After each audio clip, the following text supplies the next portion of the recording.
ત્યારબાદ દેવહૂતિજીએ કહ્યું કે હે પુરુષોત્તમ, આ વિશ્વના સ્થૂળ અને સૂક્ષ્મ કાર્યો જેમના સ્વરૂપ છે તથા એના જે કારણો છે તે પ્રકૃતિ અને પુરુષના લક્ષણ પણ આપ મને કહો. શ્રી ભગવાને કહ્યું કે જે ત્રિગુણાત્મક, અવ્યક્ત, નિત્ય અને કાર્યકારણ રૂપ છે તથા પોતે નિર્વિશેષ હોવા છતાં પણ તમામ વિશેષ ધર્મોનો આશ્રય છે, તે પ્રધાન નામના તત્વને જ પ્રકૃતિ કહે છે. એટલે કે જે ઈશ્વર એટલે કે પુરુષને ઈચ્છિત જે કંઈ પણ છે એ કરવામાં જે આશ્રય સ્થિતિ જે છે ને, જે આધાર શક્તિ છે ને, એ સ્વયં ભગવાનની માયા છે. પંચ મહાભૂત, પંચ તન્માત્રાઓ, 4 અંતઃકરણો અને 10 ઇન્દ્રિયો, આ 24 તત્વોના સમુદાયને વિદ્વાનો પ્રકૃતિનું કાર્ય માને છે. પૃથ્વી, જળ, તેજ, વાયુ અને આકાશ, આ 5 મહાભૂતો છે, એટલે કે 5 એલિમેન્ટ્સ. પૃથ્વી સાથે ગંધ, જળ સાથે રસ, તેજ સાથે રૂપ, વાયુ સાથે સ્પર્શ અને આકાશ સાથે શબ્દ, આ 5 તન્માત્રા માનવામાં આવી છે. એટલે કે જે આ 5 તત્વો છે એનાથી જે કઈ એના વિષયો અનુભવાય છે, આ 5 તન્માત્રા છે. શ્રોત્ર, ત્વચા, ચક્ષુ, રસના, નાસિકા, વાક, પાણી, પાદ, ઉપસ્થ અને પાયુ, આ 10 ઇન્દ્રિયો છે. મન, બુદ્ધિ, ચિત્ત અને અહંકાર, આ 4 રૂપે એક અંતઃકરણ પોતાની સંકલ્પ, નિશ્ચય, ચિંતા અને અભિમાન રૂપી 4 વૃત્તિઓથી લક્ષિત થાય છે. મન, બુદ્ધિ, ચિત્ત અને અહંકાર, આ 4 વસ્તુ છે ને, એમાં મન છે એ સંકલ્પ વિકલ્પ સાથે જોડાયેલું છે. આપણા પાણીનીય વ્યાકરણની અંદર જે તર્ક સંગ્રહ નામનો એક ગ્રંથ છે, જે શબ્દોનો તર્ક, કે તર્ક એટલે શું, તો એમાં એવું કહે છે કે જેવી રીતે કોઈ જગ્યાએ ધુમાડો દેખાય તો તરત ખબર પડે કે અહીંયા અગ્નિ હશે. યત્ર યત્ર ધૂમસ તત્ર તત્ર અગ્નિ. તો જ્યાં અગ્નિ છે ત્યાં ધુમાડો હોવાનો. અથવા તો ધુમાડો જ્યાં દેખાય, જેમ કે ગામના લોકો પર્વત ઉપર ધુમાડો જોવે છે ત્યારે એ લોકો સમજે છે કે પર્વત ઉપર આગ લાગી છે. તો તર્ક એવો થયો કે જ્યાં ધુમાડો હોય ત્યાં અગ્નિ હોય. તો શું આને નિર્ણય માની લેવાય કે જ્યાં અગ્નિ હોય ત્યાં ધુમાડો હોય, ને ધુમાડો હોય તો અગ્નિ જ હોય એનું મૂળ કારણ? તો કે ના, લોખંડનો ગોળો સળગે એ તો લાલચોળ થઈ જાય અને એમાં ધુમાડો નથી થતો, તો શું એમાં અગ્નિ નથી? તો કે નહીં, એમાં તો અગ્નિ છે જ. તો શું ધુમાડાથી અગ્નિનો તર્ક સાચો પડે? તો કે ના. એ મન છે ને એ સંકલ્પ અને વિકલ્પ આપે. ખરેખર અગ્નિનું રૂપ તો તેજ છે, અને તેજથી જ અગ્નિ છે એ સિદ્ધ થાય કે અહીંયા તેજ છે એટલે અગ્નિ છે. એ ધુમાડાથી સિદ્ધ નથી થતું. એ ફક્ત ને ફક્ત ઉષ્ણતાથી અને એના રૂપથી જ ખબર પડે કે આ અગ્નિ છે. જો એ પ્રકાશ કરે તો સમજવાનું કે અગ્નિ છે, એ દજાડે તો સમજવાનું કે અગ્નિ છે. બાકી ધુમાડો છે એ ક્યારેય પણ અગ્નિને પ્રગટ કરવામાં સમર્થ નથી. એમ અહીંયા કહે છે કે જે મન છે ને એ સંકલ્પ અને વિકલ્પ, આ બેનું મૂળ કારણ છે. સંકલ્પ વિકલ્પાત્મકમ મનઃ. મનનું કામ આટલું છે. પેલી જે વાર્તા છે કે એક ટોપી વેચનારો એ ટોપી પેલા વાંદરાઓ લઈ જાય છે, અને પછી જે આઈડિયા કરે છે, પોતાની ટોપી છે એ ફેંકે છે, અને પછી વાંદરાઓ પણ ફેંકી દે છે. તો મનનું કામ તો આવું છે. એની પાસે જે પેલા બકેટમાં ડિસિઝન હોય એમાંથી કાઢી કાઢીને આપે છે કે આ કરવું છે, આ કરવું છે, આ કરવું છે, આ કરવું છે. પછી બુદ્ધિ શું કરે છે? તો બુદ્ધિ છે એ નિશ્ચય કરે છે. નિશ્ચયાત્મિકા બુદ્ધિ, એવું તર્ક સંગ્રહમાં કીધું. મન સંકલ્પ અને વિકલ્પ આપે, બુદ્ધિથી એનો નિશ્ચય કરે. ચિત્ત શું કરે? ચિત્તનું કામ છે ચિંતા કરવાનું, એ બધા વિચારો કરે. અને અહંકાર શું કરે? અહંકાર અભિમાનને જન્મ આપે. અભિમાન એટલે જો એક માન હોય, એક સ્વમાન હોય, એક અભિમાન હોય. માન સામાન્ય સ્થિતિ છે, સ્વમાન એટલે પોતાની સ્થિતિ, અને અભિમાન પોતાના થકી જે કઈ છે બધાની સ્થિતિ. અહીંયા અહંકાર છે ને એ અભિમાનને જન્મ આપે છે. મન સંકલ્પને, બુદ્ધિ નિશ્ચયને, ચિત્ત ચિંતાને અને અહંકાર છે અભિમાનને જન્મ આપે છે. આમ 4 વૃત્તિઓ લક્ષિત થાય છે. આ પ્રમાણે તત્વજ્ઞાની પુરુષોએ સગુણ બ્રહ્મના સન્નિવેશ સ્થાનભૂત આ 24 તત્વોની સંખ્યા બતાવી છે. 5 મહાભૂત, 5 તન્માત્રા, શબ્દ સ્પર્શ રૂપ રસ ગંધ, ત્યારબાદ 4 અંતઃકરણ, મન બુદ્ધિ ચિત્ત અને અહંકાર, અને 10 ઇન્દ્રિયો. આમ ટોટલ 24 વસ્તુથી એક ઈશ્વર બન્યા છે. આને સાંખ્ય શાસ્ત્ર કહેવાય, જેમાં સંખ્યા વડે ઈશ્વરનું દર્શન થાય અને સાંખ્ય શાસ્ત્ર કહે છે. અને આ સિવાય જે કાળ એટલે કે સમય છે તેને 25મું તત્વ કીધું છે.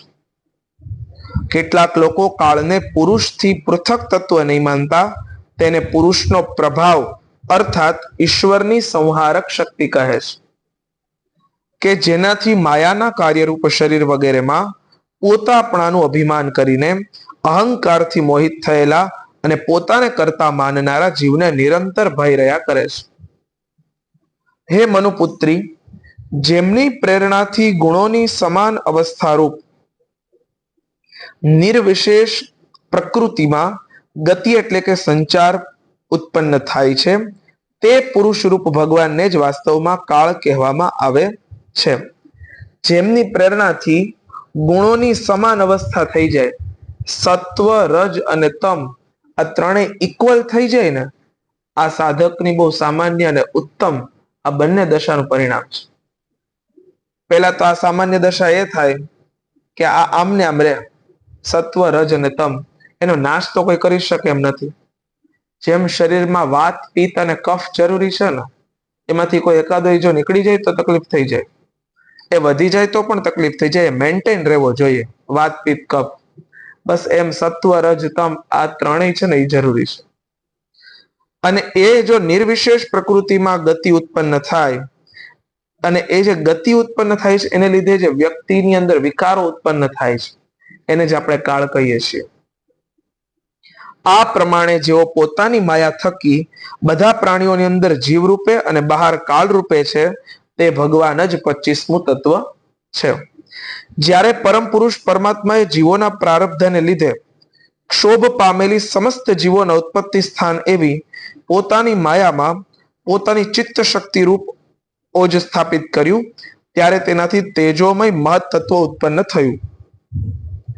લય અને વિક્ષેપ વગેરેથી રહિત જગતના અંકુર રૂપ આ મહત તત્વે પોતાનામાં સ્થિત વિશ્વને પ્રગટ કરવા માટે પોતાના સ્વરૂપને ઢાંકી દેનારા પ્રલયકાલીન અંધકારને પોતાના જ તેજ વડે પી લીધો. અર્થાત મહત તત્વ ઉત્પન્ન થતા જ અંધકાર નષ્ટ થઈ ગયો. સત્વ ગુણમય નિર્મળ શાંત અને ભગવત પ્રાપ્તિ સ્થાન રૂપી જે ચિત્ત છે તે જ મહત તત્વ છે અને તેને વાસુદેવ કહે છે. અહીંયા 4 પ્રકારની વાત છે. વાસુદેવ, પ્રદ્યુમ્ન, સંકર્ષણ અને અનિરુદ્ધ. એ જે ચાતુર્વ્યુહ ભગવાનનું છે ને, એક મન બુદ્ધિ ચિત્ત અહંકાર સાથે કેવી રીતે જોડાયેલું છે એને અહીંયા સમજાવે છે. એને આખું પેલા વાંચીએ. સત્વ ગુણમય નિર્મળ શાંત અને ભગવત પ્રાપ્તિ સ્થાન રૂપી જે ચિત્ત છે તે મહત્તત્વ છે, તેને આપણે વાસુદેવ કહીએ છીએ. અધ્યાત્મમાં જેને ચિત્ત કહે છે તેને અધિભૂતમાં મહત્તત્વ કહે છે. અધિભૂત, અધિદૈવ અને અધ્યાત્મ 3 વસ્તુ હોય છે. આધિદૈવિક, આધિભૌતિક અને આધ્યાત્મિક. કાન છે ને અધિભૂત છે, એની અંદર રહેલા દેવતા એ અધિદૈવ છે, અને જે શ્રવણ શક્તિ છે એ અધ્યાત્મ છે. આંખ અધિભૂત, નેત્રેન્દ્રિય એ અધ્યાત્મ, અને આ નેત્રેન્દ્રિયના દેવતા એ અધિદૈવ. આમ દરેક ઇન્દ્રિયોમાં 3 વસ્તુ હોય છે, એક સ્થૂળ, એક સૂક્ષ્મ અને એની શક્તિ. પૃથ્વી વગેરે અન્ય પદાર્થોના સંસર્ગ પૂર્વે પોતાની સ્વાભાવિક અવસ્થામાં અત્યંત નિર્મળ, વિકાર રહિત અને શાંત હોય છે. તેવી જ રીતે ચિત્ત પણ સ્વાભાવિક રીતે જ નિર્મળ, અવિકારી અને શાંત હોય છે. હવે આ ચિત્ત વિશે કહે છે કે અધ્યાત્મમાં જેને ચિત્ત કહે છે તેને અધિભૂતમાં મહત્તત્વ કહેવામાં આવે છે. ચિત્તના અધિષ્ઠાતા ક્ષેત્રજ્ઞ અને ઉપાસ્ય દેવ વાસુદેવ છે. એ જ પ્રમાણે અહંકારમાં અધિષ્ઠાતા રુદ્ર અને ઉપાસ્ય દેવ સંકર્ષણ છે. બુદ્ધિમાં અધિષ્ઠાતા બ્રહ્મા અને ઉપાસ્ય દેવ પ્રદ્યુમ્ન છે, તથા મનના અધિષ્ઠાતા ચંદ્રમા અને ઉપાસ્ય દેવ અનિરુદ્ધ છે. એટલે જેને મનની અંદર જો બહુ આમ સારા વિચારો ન આવતા હોય તો જ્યોતિષ શાસ્ત્ર કહે કે એનો ચંદ્ર નબળો છે. કોઈ માણસ ડિસિઝન નથી લઈ શકતો તો એનો બુદ્ધિ એટલે કે એનો સૂર્ય નબળો છે. જે વ્યક્તિને બહુ બધી ચિંતાઓ થાય છે તો એને વિષ્ણુની ઉપાસના કરવી તો એની વૈકુંઠાવસ્થા બને, કારણ કે ચિત્તના દેવતા છે એ વાસુદેવ છે. આ બહુ અદ્ભુત છે. ને અહંકાર, અભિમાન જેને એમ હોય કે હું કંઈક કરું છું, એ હંમેશા જો રુદ્રની ઉપાસના કરે તો એની અંદર કારુણ્યના ગુણ આવે. તો આવી રીતના આ ચાર જે તત્વો છે, મન, બુદ્ધિ, ચિત્ત, અહંકાર, એના ચાર દેવતાઓ છે. તો એ રીતે જે ચિત્ત છે એ શું છે તો કહે છે એ સત્વમય છે, એને જ આપણે મહત્તત્વ કહીએ છીએ, અને એના દેવતા એ વાસુદેવ સ્વયં છે. ત્યાર પછી ભગવાનની વીર્યરૂપી ચિત્ત શક્તિથી ઉત્પન્ન થયેલા મહત્તત્વના વિકૃત થવાથી તેમાંથી ક્રિયાશક્તિ પ્રધાન અહંકાર ઉત્પન્ન થયો. તે વૈકારિક, તેજસ અને તામસ એવા 3 પ્રકારનો છે. તેનાથી ક્રમશઃ મન, પછી ઇન્દ્રિયો અને 5 મહાભૂતોની ઉત્પત્તિ થઈ. ભૂતો, ઇન્દ્રિયો અને મનરૂપી અહંકારને જ પંડિતો સાક્ષાત સંકર્ષણ નામના 1000 માથાવાળા અનંતદેવ કહે છે. સંકર્ષણ આ અહંકારનું લક્ષણ દેવતા રૂપે કર્તૃત્વ, ઇન્દ્રિયો રૂપે કરણત્વ અને પંચભૂતો રૂપે કાર્યત્વ છે. એટલે કે કોઈ પણ ઇન્દ્રિયોની અંદર જે દેવતા છે એ કર્તા છે, એની ઇન્દ્રિયો એનું કારણ છે, અને એની બહારનો ભાગ જે દેખાય છે એનું કાર્ય છે. સૂર્ય દેવતા, નેત્રેન્દ્રિય એનું કારણ અને આંખ એનું કાર્ય, તથા સત્વ વગેરે ગુણોના સંબંધે તેના લક્ષણ શાંત, ઘોર અને મૂઢ હોય છે. ઉપરયુક્ત 3 પ્રકારના અહંકાર પૈકીના વૈકારિક અહંકારના વિકૃત થવાથી તેમાંથી મન થયું, જેમાં સંકલ્પ અને વિકલ્પોથી કામનાઓની ઉત્પત્તિ થાય છે. આ મન તત્વ જ ઇન્દ્રિયોના અધિષ્ઠાતા અનિરુદ્ધના નામે પ્રસિદ્ધ છે. અને યોગીઓ શરદ ઋતુના નીલકમળ જેવા શ્યામ વર્ણના આ અનિરુદ્ધજીની ધીરે ધીરે મનને વશ કરીને આરાધના કરે છે. અનિરુદ્ધની જેમ હે સાધ્વી પછી તેજસ અહંકારમાં વિકાર થવાથી તેમાંથી બુદ્ધિ તત્વ ઉત્પન્ન થયું. વસ્તુનું સ્ફુરણારૂપ વિજ્ઞાન થવું, આજે આ બહુ અદ્ભુત છે. વસ્તુની સ્ફુરણા થવી આ એક વિજ્ઞાન છે. અને તેમાંથી ઇન્દ્રિયોના વ્યાપારમાં સહાયક થવું. ઇન્દ્રિયોની વ્યાપાર એટલે ઇન્દ્રિયોની ક્રિયા. પદાર્થોનું વિશેષ જ્ઞાન કરવું બુદ્ધિના કાર્ય છે. કોઈ વસ્તુ વિશે આગોતરી વાત ચાલવી, સ્ફુરણા થવી કે મને આવું લાગે છે, આ બુદ્ધિનું કામ છે. ત્યારબાદ ઇન્દ્રિયો જે કંઈ કરી રહી છે એમાં સહાયક બનવું, આ બુદ્ધિનું કામ છે. અને એ પદાર્થોનું વિશેષ જ્ઞાન કરવું એટલે કે અનુભવવું, આ બુદ્ધિનું કામ છે. વૃત્તિઓના ભેદની દ્રષ્ટિએ સંશય, નિશ્ચય, સ્મૃતિ અને નિદ્રા આ પણ બુદ્ધિના જ લક્ષણ છે. કોઈ જગ્યાએ જો આપણને શંકા થાય ને તો એ બુદ્ધિ. કોઈ જગ્યાએ આપણે એમ લાગે આમ નહીં આમ હોવું જોઈએ, આ કામ બુદ્ધિનું છે. વૃત્તિઓના ભેદ, અલગ અલગ જે વૃત્તિઓ છે એમાં જે ભેદ ફેરફાર દેખાય છે પણ બુદ્ધિનું કામ છે. અને આપણને સ્મૃતિ યાદ આવે છે પણ બુદ્ધિનું કામ છે. અને નિદ્રા, આળસ પણ બુદ્ધિનું જ કામ છે. આ બુદ્ધિ તત્વ જ પ્રદ્યુમ્ન છે. ઇન્દ્રિયો પણ તેજસ અહંકારનું જ કાર્ય છે. કર્મ અને જ્ઞાનના વિભાગની દ્રષ્ટિએ તેમના કર્મેન્દ્રિયો અને જ્ઞાનેન્દ્રિયો એમ 2 પ્રકાર છે. તેમાં કર્મ એ પ્રાણની શક્તિ છે અને જ્ઞાન એ બુદ્ધિની શક્તિ છે. ભગવાનની ચૈતન્ય શક્તિની પ્રેરણાથી તામસ અહંકારના વિકૃત થવાથી તેનામાંથી શબ્દ તન્માત્રનો ઉદ્ભવ થયો. શબ્દ તન્માત્રમાંથી આકાશનું તથા શબ્દનું જ્ઞાન કરાવનારી શ્રોત્ર ઇન્દ્રિય ઉત્પન્ન થઈ. અર્થ દ્વારા શબ્દ સમજાય છે અને શબ્દ દ્વારા વ્યક્તિ ઓળખાય છે. અને શબ્દ આકાશનું સૂક્ષ્મ, ઊંધું કહેશ. આકાશ હોય તો શબ્દ હોય, શબ્દ હોય તો અર્થ હોય, ને અર્થ હોય તો ઓળખાણ હોય. મને ઉલટું કહેશ. એવું વિદ્વાનોએ કહ્યું છે. ભૂતોને અવકાશ આપવો, સૌની અંદર બહાર વિદ્યમાન રહેવું તથા પ્રાણ, ઇન્દ્રિય અને મનના આશ્રય થવું, આ આકાશના વૃત્તિ એટલે કાર્યરૂપ લક્ષણ છે. એટલે આકાશ તત્વ બહાર પણ છે ને અંદર પણ છે. આકાશ એટલે જે ખાલી છે ને એ બધું જ આકાશ છે. એટલે મન નામનું કોઈ અંગ નથી, પણ જે ખાલીપણું છે ને ત્યાં મન છે. એ ચિત્ત શક્તિ છે. ચિત્ત શક્તિ એટલે ચૈતન્ય શક્તિ, જેનાથી અનુભવ થાય છે. એ પછી શબ્દ તન્માત્રના કાર્યભૂત આકાશમાં કાળની ગતિને લીધે વિકાર થવાથી સ્પર્શ તન્માત્રની ઉત્પત્તિ થઈ. એમાં શબ્દમાં જ્યારે ગતિ થઈ એટલે એમાં કંઈક વિકાર ઉત્પન્ન થયો ને, ત્યારે પછી સ્પર્શ થયો અને તેનાથી વાયુ સ્પર્શ થયો એટલે વાયુ ઉત્પન્ન થયો. સ્પર્શ ગ્રહણ કરનારી ત્વચા એટલે કે ચામડી ઉત્પન્ન થઈ અને કોમળતા, કઠોરતા, શીતળતા અને ઉષ્ણતાનો અનુભવ, આ વાયુનું સૂક્ષ્મ રૂપ થવું, આ સ્પર્શના લક્ષણ છે.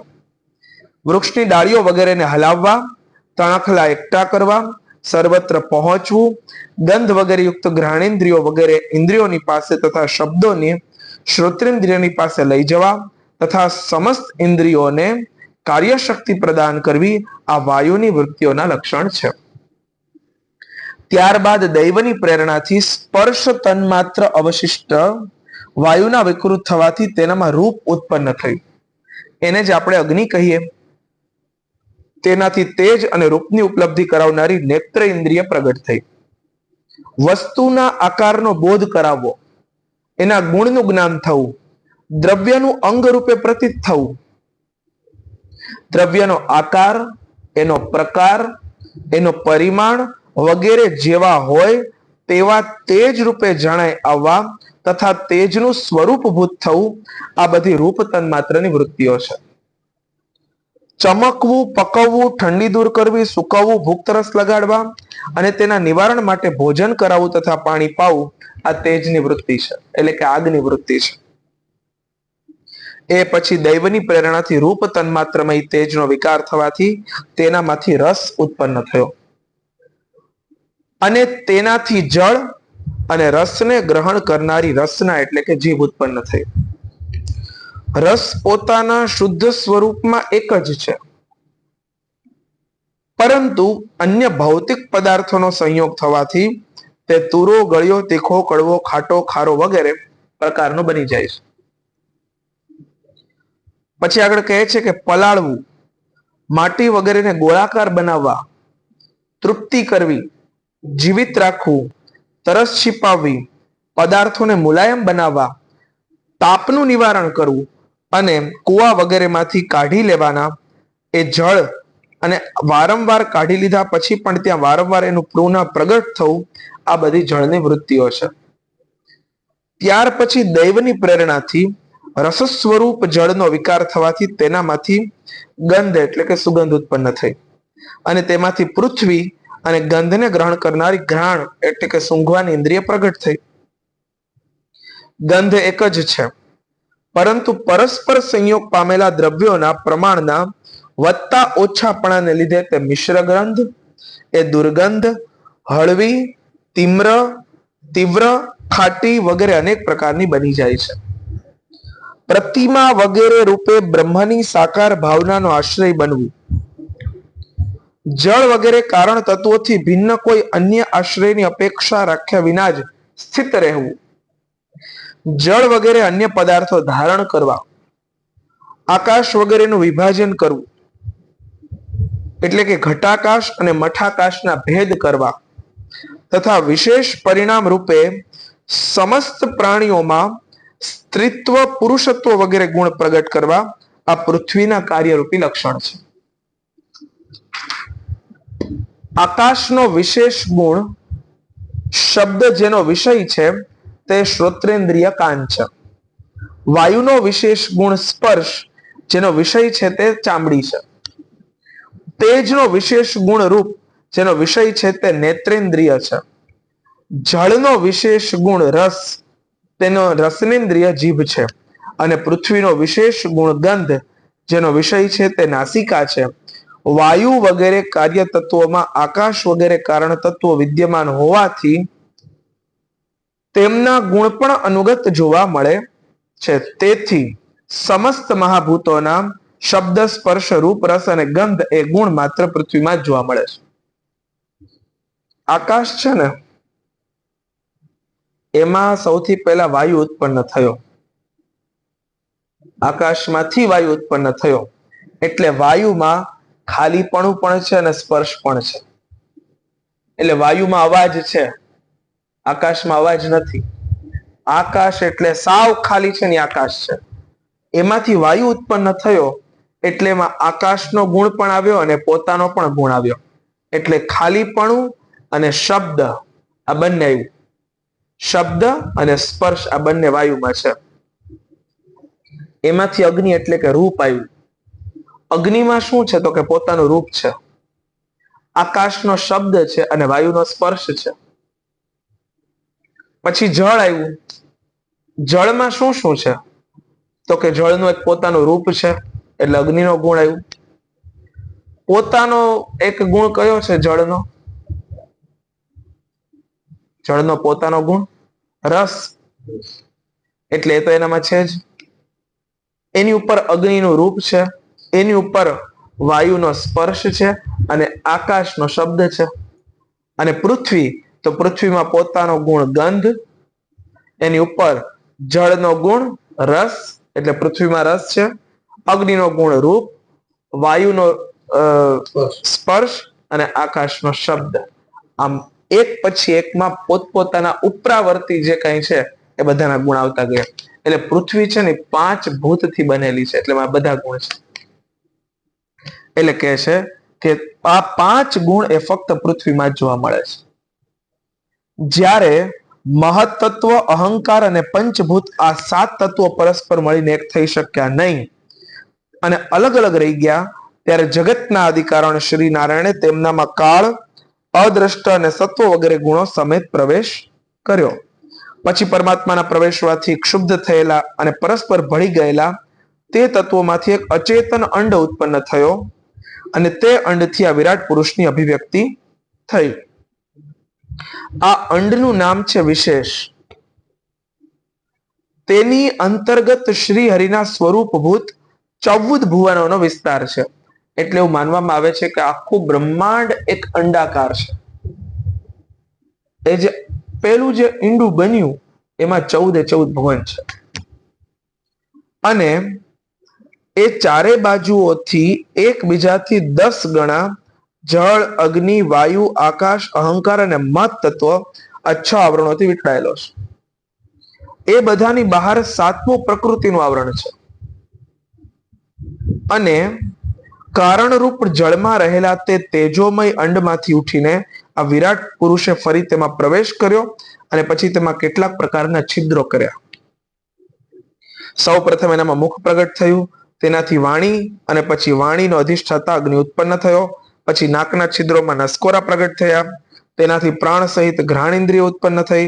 ઘ્રાણ પછી અધિષ્ઠાતા વાયુ ઉત્પન્ન થયો, તેનાથી ત્યાર પછી નેત્રગોલક પ્રગટ થયા, તેમનામાંથી ચક્ષુ ઇન્દ્રિય પ્રગટ થઈ, અને તેની અંતર્ગત તેનો અધિષ્ઠાતા સૂર્ય ઉત્પન્ન થયો. પછી કાનના છિદ્ર પ્રગટ થયા, તેમાંથી તેની ઇન્દ્રિય શ્રોત્ર, અને ત્યાર પછી એના અભિમાની દિગ્દેવતા પ્રગટ થયા. ત્યારબાદ વિરાટ પુરુષની ત્વચા એટલે કે રૂવાટી, મૂછ, દાઢી અને માથાના વાળ, અને પછી ત્વચાના અભિમાની ઔષધિઓ એટલે કે અન્ન વગેરે ઉત્પન્ન થયા, અને ત્યાર પછી લિંગ પ્રગટ થયું. તેનાથી વીર્ય, અને વીર્ય પ્રગટ થયા પછી લિંગના અભિમાની આપોએ આપ જળ ઉત્પન્ન થયું. પછી ગુદા પ્રગટ થઈ, અને તેનાથી અપાન વાયુ, અને એ પછી અપાનના અભિમાની દેવતા, લોકને ભયભીત કરનારા મૃત્યુ દેવતા પ્રગટ થયા.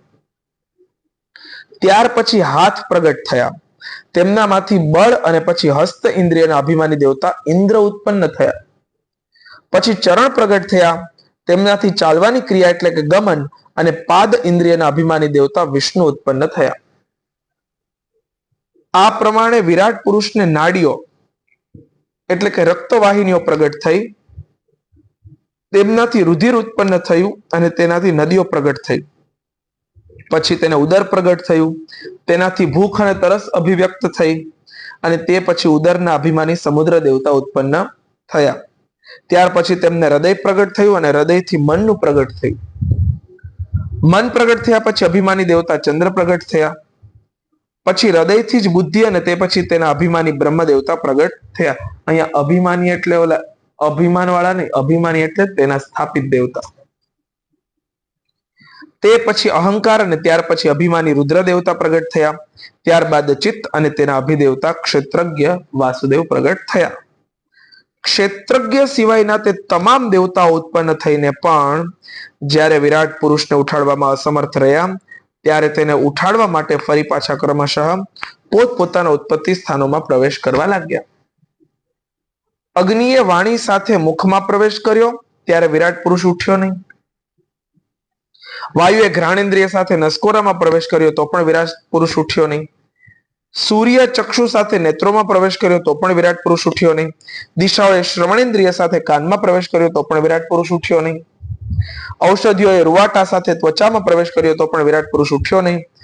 જળે વીર્ય સાથે લિંગમાં પ્રવેશ કર્યો તો પણ વિરાટ પુરુષ ઉઠ્યો નહીં. મૃત્યુએ અપાન સાથે ગુદામાં પ્રવેશ કર્યો તો પણ વિરાટ પુરુષ ઉઠ્યો નહીં. ઇન્દ્રએ બળ સાથે હાથમાં પ્રવેશ કર્યો તો પણ વિરાટ પુરુષ ઉઠ્યો નહીં. વિષ્ણુએ ગતિ સાથે ચરણોમાં પ્રવેશ કર્યો તો પણ વિરાટ પુરુષ ઉઠ્યો નહીં. નદીઓએ રુધિર સાથે નાડીઓમાં પ્રવેશ કર્યો તો પણ વિરાટ પુરુષ ઉઠ્યો નહીં. સમુદ્રએ ભૂખ તરસ સાથે ઉદરમાં પ્રવેશ કર્યો તો પણ વિરાટ પુરુષ ઉઠ્યો નહીં. ચંદ્રમાએ મન સાથે હૃદયમાં પ્રવેશ કર્યો તો પણ વિરાટ પુરુષ ઉઠ્યો નહીં. બ્રહ્માએ બુદ્ધિ સહિત હૃદયમાં પ્રવેશ કર્યો તો પણ વિરાટ પુરુષ ઉઠ્યો નહીં. રુદ્રે અહંકાર સાથે તેના હૃદયમાં પ્રવેશ કર્યો તો પણ વિરાટ પુરુષ ઉઠ્યો નહીં. પરંતુ જ્યારે ચિત્તના અધિષ્ઠાતા ક્ષેત્રજ્ઞે ચિત્ત સાથે હૃદયમાં પ્રવેશ કર્યો, ત્યારે વિરાટ પુરુષ તે જ સમયે જળમાંથી ઉઠીને ઉભો થઈ ગયો. કેવું સરસ રિવિઝન કરાયું બ્રહ્મા વેદવ્યાસજીએ. અને પાછું 1 to 10, 10 to 1 એમ કરાયું. જેમ લોકમાં પ્રાણ, ઇન્દ્રિયો, મન, બુદ્ધિ વગેરે ચિત્તના અધિષ્ઠાતા ક્ષેત્રજ્ઞની સહાય વિના પોતાના બળથી સૂતેલા પ્રાણીને ઉઠાડી શકતા નથી, તેવી જ રીતે ક્ષેત્રજ્ઞ પણ પરમાત્માની સહાય વિના વિરાટ પુરુષને ઉઠાડી શકતા નથી. ક્ષેત્રમાં જે કામ કરે ક્ષેત્રજ્ઞ, એટલે ક્ષેત્રજ્ઞ કોણ થયું? આ ક્ષેત્રમાં જે કામ કરે છે તે ફિલ્ડ વર્ક કોણ કરે છે શરીર ઉપર? જીવ. એટલે ક્ષેત્રજ્ઞ કહેવાય, જે ક્ષેત્રોની અંદર કામ કરે છે. ક્ષેત્રજ્ઞોક્ષર એવ ચ, જે વાત છે ને, ક્ષર અને અક્ષરમાં ક્ષેત્રજ્ઞ હું છું. એમાં ભગવાન કહે છે કે ક્ષેત્રજ્ઞ જીવ રૂપે હું જ છું. તેથી ભક્તિ, વૈરાગ્ય અને ચિત્તની એકાગ્રતાથી પ્રગટ થયેલા જ્ઞાન વડે તે અંતરાત્મા સ્વરૂપ ક્ષેત્રજ્ઞને આ શરીરથી ભિન્ન જાણીને તેનું ચિંતન કરવું જોઈએ. એટલે પોતાની આત્માનું ચિંતન કરવું. આ સાંખ્ય શાસ્ત્ર બહુ અદ્ભુત છે.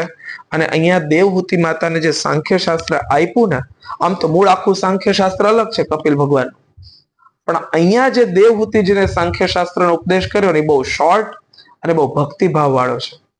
એટલે કે શરીરને જાણવા માટે આ આખા 25 તત્વોને જે જાણી લેશ તો એ પોતાના શરીરને જાણી લેશ. શરીરના મૂળ સ્વરૂપને, જે વાસ્તવિક શરીર છે, અત્યારના સમયમાં શરીરને જાણવું એની એક અલગ વ્યાખ્યા છે, જેને આપણે શરીર વિજ્ઞાન કહીએ છીએ. એ એક આખી અલગ દ્રષ્ટિ છે.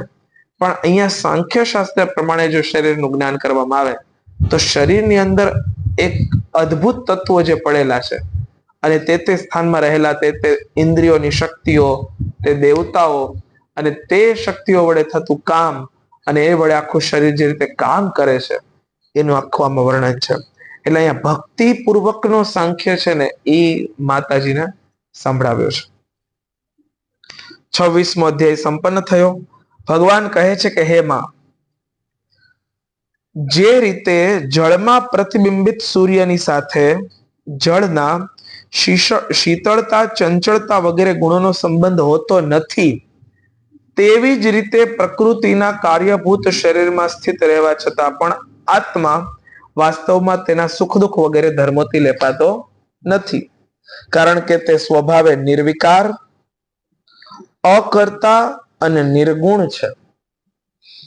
પરંતુ તે જ પ્રાકૃત ગુણો સાથે તે જ્યારે પોતાનો સંબંધ સ્થાપી લે છે ત્યારે અહંકારથી મોહિત થઈને હું કરતા છું એવું માનવા લાગે છે. તે અહંકારને કારણે તે શરીરના સંસર્ગથી કરાયેલા પુણ્ય અને પાપરૂપી કર્મોના દોષને લીધે પોતાની સ્વાધીનતા અને શાંતિ ગુમાવી બેસે છે તથા ઉત્તમ મધ્યમ અને અધમ યોનિઓમાં ઉત્પન્ન થઈને સંસાર ચક્રમાં અટવાતો રહે છે. જે રીતે સ્વપ્નમાં ભય શોક વગેરેનું કોઈ કારણ હોતું નથી, છતાં પણ સ્વપ્નના પદાર્થોમાં આસ્થા થઈ જવાને કારણે દુઃખ ભોગવવું પડે છે, તેવી જ રીતે ભય શોક, હું અને મારું તેમજ જન્મ મરણ રૂપી સંસારની કોઈ સત્તા નહીં હોવા છતાં પણ અવિદ્યાને લીધે વિષયોનું ચિંતન કરતા રહેવાથી જીવનું સંસાર ચક્ર ક્યારેય નિવૃત્ત થતું નથી. સ્વપ્ન છે એ સત્ય નથી, સ્વપ્ન છે સત્ય નથી, પણ સ્વપ્નમાં જે કાંઈ પણ અનુભવાય છે ને એ શારીરિક રીતે એ બધી જ ક્રિયાઓ થાય છે. સ્વપ્નમાં દોડતો માણસ વાસ્તવમાં હાંફી જાય છે. સપનામાં ડરેલો માણસ ખરેખર વાસ્તવમાં ડરી જાય છે. સપનામાં પ્રસન્ન માણસ છે વાસ્તવમાં પ્રસન્નતાનો અનુભવ કરે છે. તો ખરેખર સ્વપ્ન સત્ય નથી, પણ સ્વપ્ન જે કાંઈ પણ કરે છે એ બધાનો અનુભવ ખરેખર શરીર કરે છે. એવી જ રીતે આત્મા છે એ અંદર છે જ, પણ છતાં પણ એ છે નહીં એવી રીતે રહે છે, અને એ નથી છતાં પણ છે, અને એ જે કાંઈ પણ ઈચ્છે છે એ પ્રમાણે શરીર પાસેથી કામ કરાવે છે. આમ સંસાર ચક્રમાં જેને ફસાવું નથી એમણે હંમેશા જાણી રાખવું જોઈએ. તેથી બુદ્ધિમાન મનુષ્ય માટે એ જ યોગ્ય છે કે અસત માર્ગમાં ફસાયેલા ચિત્તને ઉત્કટ ભક્તિયોગ અને વૈરાગ્ય વડે ધીરે ધીરે પોતાને વશ કરી લેવું. યમ નિયમ વગેરે યોગ સાધનો વડે શ્રદ્ધાપૂર્વક સતત પ્રયત્ન કરવાથી, ચિત્તને વારંવાર એકાગ્ર કરતા રહીને મારામાં સાચો ભાવ રાખવાથી, મારી કથાનું શ્રવણ કરવાથી, સૌ પ્રાણીઓમાં સમભાવ રાખવાથી, કોઈની સાથે વેર નહીં કરવાથી, આસક્તિનો ત્યાગ કરવાથી, બ્રહ્મચર્ય, મૌન વ્રત અને પ્રબળ સ્વધર્મના પાલનથી જેને એવી સ્થિતિ પ્રાપ્ત થઈ ગઈ છે કે પ્રારબ્ધ મુજ જે કંઈ મળી રહે છે તેમાં સંતુષ્ટ જ રહે છે, મર્યાદિત ભોજન કરે છે, હંમેશા એકાંતમાં રહે છે, સ્વભાવે શાંત રહે છે, સૌનો મિત્ર છે, દયાળુ અને ધૈર્યવાન છે, પ્રકૃતિ અને પુરુષના વાસ્તવિક સ્વરૂપના અનુભવથી પ્રાપ્ત થયેલા તત્વજ્ઞાનને કારણે પત્ની, પુત્ર વગેરે સંબંધીઓ સમેત આ શરીરમાં હું મારુંપણાનો જે અભિનિવેશ આગ્રહ કરતો નથી, બુદ્ધિની જાગૃત વગેરે અવસ્થાઓથી પણ મુક્ત થઈ ગયો છે, તથા પરમાત્મા સિવાય અન્ય કોઈ વસ્તુને જોતો નથી, તે આત્મદર્શી મુનિ નેત્રોથી સૂર્યને જોતો હોય તેમ પોતાના શુદ્ધ અંતઃકરણ વડે પરમાત્માનો સાક્ષાત્કાર કરીને તે અદ્વિતીય બ્રહ્મપદને પ્રાપ્ત કરી લે છે કે જે દેહ વગેરે સમસ્ત ઉપાધિઓથી મુક્ત, અહંકાર વગેરે મિથ્યા વસ્તુઓમાં સત્ય રૂપે ભાસનારું, જગત કારણભૂત પ્રકૃતિનું અધિષ્ઠાન, મહત વગેરે કાર્ય સમૂહનું પ્રકાશક અને કાર્ય કારણરૂપી સમસ્ત પદાર્થોમાં વ્યાપ્ત છે. એટલે એ જોઈ લે છે કે અંદર જે કાંઈ છે એ જ પરમાત્મા ખરેખર બહાર છે. એટલે પછી અદ્વિતીય જીવન થઈ જાય. અદ્વિતીયનો ભાવ શું કે બીજું કાંઈ છે જ નહીં, જે છે એ બધું આ જ છે, ઈશ્વર જ છે, અને અદ્વૈત કહેવાય કે જેમાં કોઈ દ્વૈત ભાવ જ નથી. મુખ્ય છે. એટલે આમાં એવું છે કે દ્વૈત હોય ને તો જ અદ્વૈત હોય.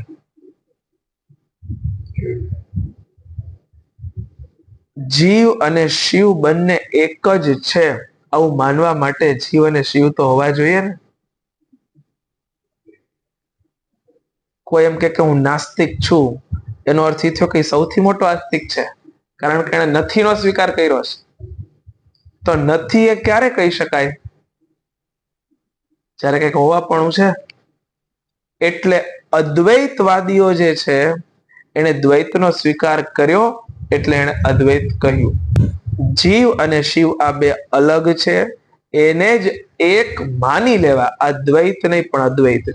શંકરાચાર્યની મુખ્ય થિયરી અદ્વૈતવાદ. હા, પણ યાત્રા છે એ જીવ અને શિવ વચ્ચેની છે, એટલે અદ્વૈત સુધી પહોંચવાનું, પણ એના માટે હોય પાછા દ્વૈત. જો એ પોતે માની બેસે તો ક્યારેક પાછી ભૂલ કરે, પણ અદ્વૈત જે છે એના માટે મૂળમાં પેલા દ્વૈત હોવું. એટલે દ્વંદ્વથી ભરેલી દુનિયા છે અને દ્વંદ્વથી જ બધું થાય છે. એટલે બે હોય તો એનાથી એક થાય. એટલે હંમેશા દ્વૈત હોય તો જ અદ્વૈત હોય. આ સીધી વાત છે. આમ આ જે કંઈ પણ છે એ બધાથી મુક્ત થઈ જાય અને એ બધું જ કાર્ય સમૂહનું પ્રકાશક અને કાર્યકારણ રૂપી જે ભગવાન છે એને પોતે સાધી લે. જે રીતે જળમાં પડેલા સૂર્ય પ્રતિબિંબને દિવાલ પર પડેલા પોતાના પડછાયાના સંબંધથી જોઈ શકાય છે અને જળમાં દેખાનારા પ્રતિબિંબથી આકાશમાં રહેલા સૂર્યનું જ્ઞાન થાય છે, તેવી જ રીતે વૈકારિક ભેદથી ત્રણ પ્રકારનો અહંકાર, શરીર, ઇન્દ્રિયો અને મનમાં રહેલા પોતાના પ્રતિબિંબોથી લક્ષિત થાય છે અને પછી સત પરમાત્માના પ્રતિબિંબથી યુક્ત આ અહંકાર વડે સત્ય જ્ઞાન સ્વરૂપ પરમાત્માનું દર્શન થાય છે. જેમ પાણીમાં સૂર્ય દેખાય તો એ નક્કી થાય કે આકાશમાં સૂર્ય છે, એમ આત્મદર્શન થાય એટલે નક્કી થાય કે પરમાત્મા છે. બહુ સીધી સિમ્પલ વાત કરી દીધી. અને પ્રતિબિંબ એનું જ હોય જેનું બિંબ હોય. અને જગત છે ને જગદીશનું પ્રતિબિંબ છે. એટલે જગત છે એટલે જગદીશ છે. આ આસ્તિક અને નાસ્તિકવાદમાં કેટલી અદ્ભુત વાત છે. આમ તો જો કે બે પ્રકાર છે. એક એવા છે કે એમ કહે છે કે નથી એટલે પોતે ફ્રી છે, અને એક એવા છે કે મારે સ્વીકાર કરવો નથી. એક બે છે. પણ તમે ખરેખર જો જોવા જાઓ તો એ બિંબ હોય ને તો જ પ્રતિબિંબ હોય. એટલે જો જગદીશ હોય તો જ જગત હોય. એટલે જો તમે સૂર્યનો સ્વીકાર કરો છો તો તમે શ્રીહરિનો સ્વીકાર કરો છો. જો તમે જળનો સ્વીકાર કરો છો તો તમે ભગવાનનો સ્વીકાર કરો છો. જો તમે હવાનો સ્વીકાર કરો છો તો તમે ઈશ્વરનો સ્વીકાર કરો છો. જો તમે અગ્નિનો સ્વીકાર કરો છો તો તમે ઈશ્વરનો સ્વીકાર કરો છો. એટલે હું કોઈ પર્ટિક્યુલર રામ, કૃષ્ણ, હરિ, મુકુંદ, માધવ કે ગમે તેને હું પકડું ના પકડું, પણ હું આ જે કાંઈ છે એનો સ્વીકાર કરું છું તો એના રૂપમાં હું શ્રી હરિનો જ સ્વીકાર કરું છું. એટલે આ જે કાંઈ પ્રતિબિંબ છે, જે કાંઈ પણ પડછાયો છે, એ કોઈ એક મુખ્ય તત્વ છે કે જેની આ બધી છાયાઓ છે.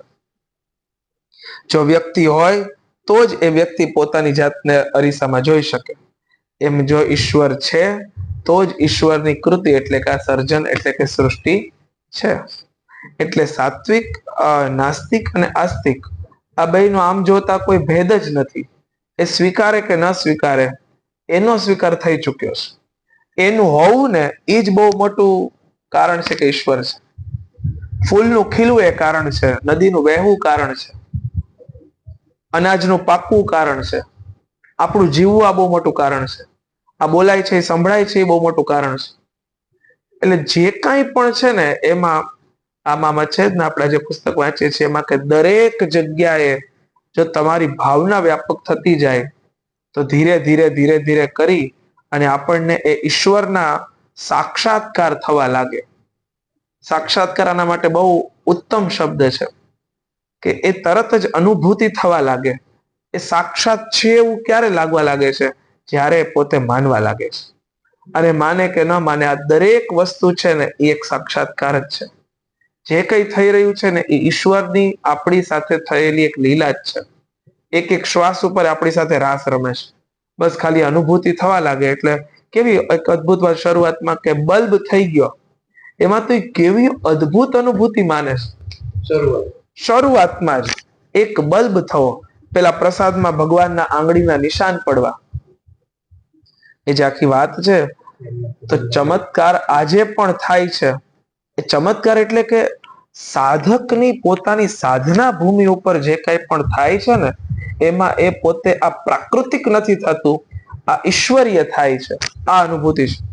એટલે આમાં એક સાધક છે ને એ સાધક પોતે જોવે છે અને પ્રાર્થનાના બળે, તમે આમ જો જોવા જાવ તો એનું ઊંડાણ એટલું બધું, પણ એક પ્રાર્થનાના બળે કે જો મારી પ્રાર્થના એ સાંભળતા હોય તો શ્રી કૃષ્ણ બલ્બને ચાલુ કરી દે તો ખરેખર બલ્બ ચાલુ થઈ જાય. અને આ કાંઈ બહુ જૂની વાત નથી, આ હમણાંની વાતો છે. 55 વર્ષ પહેલાની, 1955. તો આ કેટલી વાત કે બહુ એક નજીવી બાબતમાં પણ શ્રદ્ધાનો ચમત્કાર. દિલીપ કુમાર રાય, અને એમણે આખું આજે અનુવાદ કર્યું એમના પુસ્તકનું, રમણલાલ સોનીએ. અને એમાં જે અદ્ભુત અરવિંદના બધા મહર્ષિ અરવિંદના બધા શિષ્યો અને એમની એક અનુભૂતિઓ આખો એક સરસ આમ કહેવાય કે સંગ્રહ, અનેક અનુભૂતિઓ. અને એમાં એ લખે છે કે એ જો બલ્બ શરૂ થઈ જાય ને તો હું માનું કે કૃષ્ણ છે, અને પછી પાછી એને શંકા જાય છે કે શરૂ તો કદાચ આમનામ થઈ ગયો હોય તો પેલી તપતી એને પેલું કરીને, તો કે હવે કદાચ જો બંધ થઈ જાય ને તો હું માનું, ને પછી બલ્બ બંધ થઈ જાય તો એને ખરેખર લાગે છે કે આ. એટલે આ બસ આવી નાની નાની બાબતોમાં, અને સાધક તો છે ને કદાચ ઈશ્વર કરતો હોય કે ન કરતો, એ બધી બાબતમાં એ સાક્ષાત્કાર જ અનુભવે અને એના અહોભાવમાં જીવે કે આ બધું જે કાંઈ થાય છે એટલે એને સુખ અને દુઃખ પણ પ્રસાદ લાગે. આ પ્રસાદ ભૂત જો એટલો અદ્ભુત કોન્સેપ્ટ છે આપણે ત્યાં, પ્રસાદ ભૂત જીવન જીવવું. મેં કલ્યાણના અંકમાં વાત વાંચેલી, બહુ અદ્ભુત ગીતા પ્રેસના કલ્યાણના અંકો છે. જીવન આખું છે ને પ્રસાદ ભૂત છે. આપણે પ્રસાદ કોને કહીએ? જે ધરેલો હોય, ભગવાન સમક્ષ રાખેલો હોય. એને મૂકવું નથી કહેતા, એને આપણે ધરવું કહીએ છીએ. આપણે ધરીએ છીએ કે આપ આને ગ્રહણ કરો. એમ આખું જીવન છે ને પ્રસાદી બની જાય. આપણે લોકો જે ભગવાનની સમક્ષ 56 ભોગો રાખીએ, એટલે પેલા જયારે મૂકવામાં આવે ને ત્યારે એને પ્રસાદ શબ્દ નથી કહેવામાં આવતો, પેલા એને નૈવેદ્ય કહેવાય છે. કોઈ એમ કે હું પ્રસાદ બનાવવું એ ખોટો શબ્દ છે. હું નૈવેદ્ય તૈયાર કરું છું, હું સામગ્રી તૈયાર કરું છું, વૈષ્ણવ એમ કે. અને પછી એ ધરાઈ જાય ને, અને ભગવાન પાસેથી પછી એને સરાવી લેવામાં આવે. પુષ્ટિમાં એમ કે સરાવી લ્યો ત્યાંથી. એ સરાવી લેવામાં આવે ને પછી એ પ્રસાદ બને, અને પ્રસાદ બની ગયા પછી એ વહેંચાય. એટલે જીવન પણ છે ને એવું હોય કે ધરાઈ દેવામાં આવે ને ભગવાન સમક્ષ, પછી પ્રસાદ એટલે પ્રસન્નતા વાળું બની જાય, પછી વ્યાપક બની જાય. પ્રસાદ કોઈનો એકલાનો ન હોય. કોઈ માણસ ખાલી મીઠાઈના રૂપમાં પેંડો ખાતો હોય તો આખું મોઢા મૂકી દે, પણ તમે એમ કહો કે આ પ્રસાદ છે તો એકલો નહીં ખાય, એના મનમાં વિભાવ આવશે કે હું આ 2-4 જણાને આપું, અને પછી એ વહેંચીને લેશે. તો પ્રસાદ છે તો વહેંચવાનો હોય, એ એકલા ન ખાય. અને વહેંચવાનો આનંદ હોય, એમાં ઝાપટી જવાની પેલી વાત ન હોય. એ પેલી મીઠાઈ આરોગતા હોય કે લઈ લેવાની વાત એમાં નથી, એનો સ્વાદ લઈ લેવાની વાત. એમાં એ પ્રસાદના કણથી અભિભૂત થવાની વાત છે. એટલે એને એટલું સાચવીને રાખવામાં આવે. એમ જીવન પણ જો આવી રીતના પ્રસાદી ભૂત બની જાય, એટલું આમ કે ભગવાનને સમર્પિત છે. જેમ પેલી સામગ્રી સમર્પિત છે, એમ વ્યક્તિ સમર્પિત છે. અને ભગવાનની એના ઉપર દ્રષ્ટિ જ પડે છે. ડોંગરેજી મહારાજ એવું કહેતા કે ભગવાન કઈ પોતે જમતા નથી. ભગવાન એની અંદર રહેલો જે રસ છે ને, એ પોતાની નેત્રેન્દ્રિયો વડે લે છે. આમાં હમણાં વાત આવી ને કે રસ, એ રસ ખાલી એમાંથી લઈ લે છે. એટલે આપણે જયારે પ્રસાદ જમીએ છીએ ને ત્યારે એની અંદર એ સામાન્ય મીઠાઈઓ કે ફરસાણ કે સામગ્રીઓ કે વસ્તુઓનો સ્વાદ નથી આવતો, એક રસની અનુભૂતિ થાય છે. શું કામ? તો કે ભગવાને પોતાની નેત્ર દ્રષ્ટિથી એને પ્રસાદ કરી દીધું છે. એટલે આપણે એમ કહેવાય કે ભાઈ બહુ સામાન્યમાં સામાન્ય માણસનો અનુભવ હોય કે તમે આમનામ શીરો બનાવો અને સત્યનારાયણ ભગવાનને ધરીને પેલો શીરો પ્રસાદના રૂપમાં લેવામાં આવે તો લોકો એમ કે આનો ટેસ્ટ અલગ આવે છે. તો ભગવાન એને ધર્યું છે, અને પછી એ વિધિ સહિત ભગવાનને પ્રાણાય સ્વાહા અપાનાય સ્વાહા એમ કરીને ભગવાનને જમાડ્યા છે. ભગવાન ખાતા નથી, ભગવાન આપણી જેમ બધું લેતા નથી, પણ એ પોતાના નેત્રથી, કારણ કે ભગવાન બધી ઇન્દ્રિયોથી બધું કરી શકે છે. આપણા માટે પર્ટિક્યુલર વ્યવસ્થા જ ભગવાન માટે નથી. પેલા મથુરાની અંદર જયારે ભગવાન ગયા અને પેલો ધોબી કે કપડા નો આપું, આ તો કંસના છે, અને ભગવાને એક ઝાપટ મારી. આ પેલા હિરણ્યાક્ષને પણ ભગવાને એક તમાચો જ માર્યો, અને તમાચો માર્યો ને તે પડી ગયો. જે હિરણ્યાક્ષ ગદાથી ભગવાનની ગદાને પાડી દેતો હતો, એને એક તમાચો માર્યો ને પડી ગયો. પેલા ધોબીને એક તમાચો માર્યો ને ધડ અને મસ્તક બે જુદા થઈ ગયા. એનો અર્થ એ થયો કે ભગવાનના ગમે તે ઇન્દ્રિયોથી ભગવાન ગમે તે કામ કરી શકે છે. આપણા માટે એક મર્યાદા, જ્યારે ઈશ્વર માટે નથી. તો આવું છે કે જીવન છે ને એ એવું બની જાય કે જે પ્રસાદી ભૂત હોય, અહોભાવથી કૃતકૃત્યતાથી ભરેલું હોય. તો કે છે કે આવી રીતે વાસ્તવમાં તે સુખ દુઃખ વગેરે ધર્મથી લેપાતો નથી, કારણ કે તે સ્વભાવે નિર્વિકાર, અકર્તા અને નિર્ગુણ છે. પરંતુ તે જ પ્રાકૃત ગુણો સાથે જે ત્યારે પોતાનો સંબંધ બાંધી લે ત્યારે હું કરતા છું એવું માનવા લાગે છે. તે અહંકારને કારણે તે શરીરના સંસર્ગથી કરાયેલા પુણ્ય પાપ રૂપી દોષને લીધે પોતાની સ્વાધીનતા અને શાંતિ ગુમાવી બેસે છે તથા ઉત્તમ, મધ્યમ અને અધમ યોનિઓમાં ઉત્પન્ન થઈને સંસાર ચક્રમાં અટવાતો રહે છે. જે રીતે સ્વપ્નમાં ભય શોક વગેરેનું કોઈ કારણ હોતું નથી, છતાં પણ સ્વપ્નના પદાર્થોમાં આસ્થા થઈ જવાને કારણે અવિદ્યાને લીધે વિષયોનું ચિંતન કરતા રહેવાથી જીવનું સંસાર ચક્ર ક્યારેય નિવૃત્ત થતું નથી. તેથી બુદ્ધિમાન મનુષ્ય માટે એ જ યોગ્ય છે કે અસત માર્ગમાં ફેલાયેલા ચિત્તને ઉત્કટ ભક્તિયોગ અને વૈરાગ્ય વડે ધીરે ધીરે પોતાને વશ કરવું. યમ નિયમ વગેરે આ બધું જ લઈ અને પછી પોતે અહંકાર, શરીરની ઇન્દ્રિયો અને મનમાં રહેલા પોતાના પ્રતિબિંબોથી લક્ષિત થઈ સત પરમાત્માના પ્રતિબિંબથી યુક્ત આ અહંકાર વડે સત્ય જ્ઞાન સ્વરૂપ પરમાત્માનું દર્શન કરવું કે જેઓ સુષુપ્તિ વેળાએ નિદ્રાથી શબ્દ વગેરે સૂક્ષ્મ ભૂતો, ઇન્દ્રિયો, મનબુદ્ધિ વગેરેના અવ્યાકૃતમાં લીન થઈ જવાથી પોતે જાગૃત રહે છે અને સર્વથા અહંકાર રહિત છે. એટલે જે સામાન્ય શરીરના લક્ષણો છે એનાથી ઉપર ઉઠવા માટે ઈશ્વરના જે લક્ષણો છે એને જીવવા બહુ જરૂરી છે. એટલે કહે છે કે સૂક્ષ્મ ભૂત, ઇન્દ્રિય, મન, બુદ્ધિ આ બધાને લીન કરીને પોતે જાગૃત થવું અને અહંકાર રહિત થવું. જાગ્રત અવસ્થામાં આ આત્મા સૂક્ષ્મ ભૂત વગેરે દ્રશ્ય વર્ગના દ્રષ્ટા રૂપે સ્પષ્ટપણે અનુભવાય છે. પરંતુ નિદ્રામાં તે પોતાના ઉપાધિભૂત અહંકારનો નાશ થવાથી તે ભ્રાંતિને લીધે પોતાને પણ નાશ પામેલો માની લે છે અને એ રીતે ધનનો નાશ થઈ જવાથી મનુષ્ય પોતાનો નાશ થઈ ગયો એવું માન્ય અત્યંત વ્યાકુળ થઈ જાય છે. તે જ રીતે તે પણ અત્યંત વિવશ થઈને નષ્ટવત થઈ જાય છે. ખરેખર આપણે કંઈ છીએ જ નહીં, હું કંઈ છું જ નહીં એવું માનવું. આમાં ભવાન્યષ્ટકમમાં કહે છે કે ન જાનામી મુક્તિમ લયમ વા કદાચિત. આ લય એટલે શું? તો કે હું કાંઈ નથી ને, આ હું મારી જાતનો લય કરું છું. પોતાનો લય કરવો. ધીરે ધીરે ધીરે ધીરે ધીરે બધું છૂટતું જાય અને જેમ છૂટતું જાય એમ વ્યક્તિ છે એ પછી શરીરથી ઉપર ઉઠતો જાય. તો આમ થવાથી ખરેખર એ જેમ સપનામાં બધું નષ્ટ થઈ જાય તો વ્યક્તિ એમ માની લે કે હું નાશવંત થઈ ગયો, એમ વાસ્તવમાં જો બધું છૂટી જાય તો વ્યક્તિ છે ઉપર આવી જાય. સપનામાં તો નષ્ટ થઈ જવાથી દુઃખ થાય, પણ જો વાસ્તવમાં બધું છૂટી જાય તો એનાથી પરમ સુખની પ્રાપ્તિ થાય. આ બધી વાતોનું મનન કરીને વિવેકી મનુષ્ય પોતાના આત્માનો અનુભવ કરી લે છે કે જે અહંકાર સહિતના સમસ્ત તત્વોનું અધિષ્ઠાન છે ને તેનાથી જ બધું પ્રકાશિત થાય છે. દેવહૂતિજીએ બીજો પ્રશ્ન પૂછ્યો, હે પ્રભુ, પુરુષ અને પ્રકૃતિ બંને નિત્ય છે અને એકબીજાના આશ્રયે રહેનારા છે. તેથી પ્રકૃતિ તો પુરુષને ક્યારેય છોડી જ શકતી નથી. જે રીતે ગંધ અને પૃથ્વીની તથા રસ અને જળની અલગ સ્થિતિ હોઈ શકતી નથી, તેવી જ રીતે પુરુષ અને પ્રકૃતિ પણ એકબીજાને છોડી શકતા નથી. જેમના આશ્રયથી અકર્તા પુરુષને આ કર્મ બંધન પ્રાપ્ત થયું છે, તે પ્રકૃતિ ગુણો રહે ત્યાં સુધી તેને કૈવલ્ય પદ કેવી રીતે પ્રાપ્ત થાય? અકર્તા પુરુષને કર્મ બંધન પ્રાપ્ત થયું છે, તે પ્રકૃતિ ગુણો રહે ત્યાં સુધી તેને કૈવલ્ય એટલે કે મોક્ષ કેવી રીતે મળે?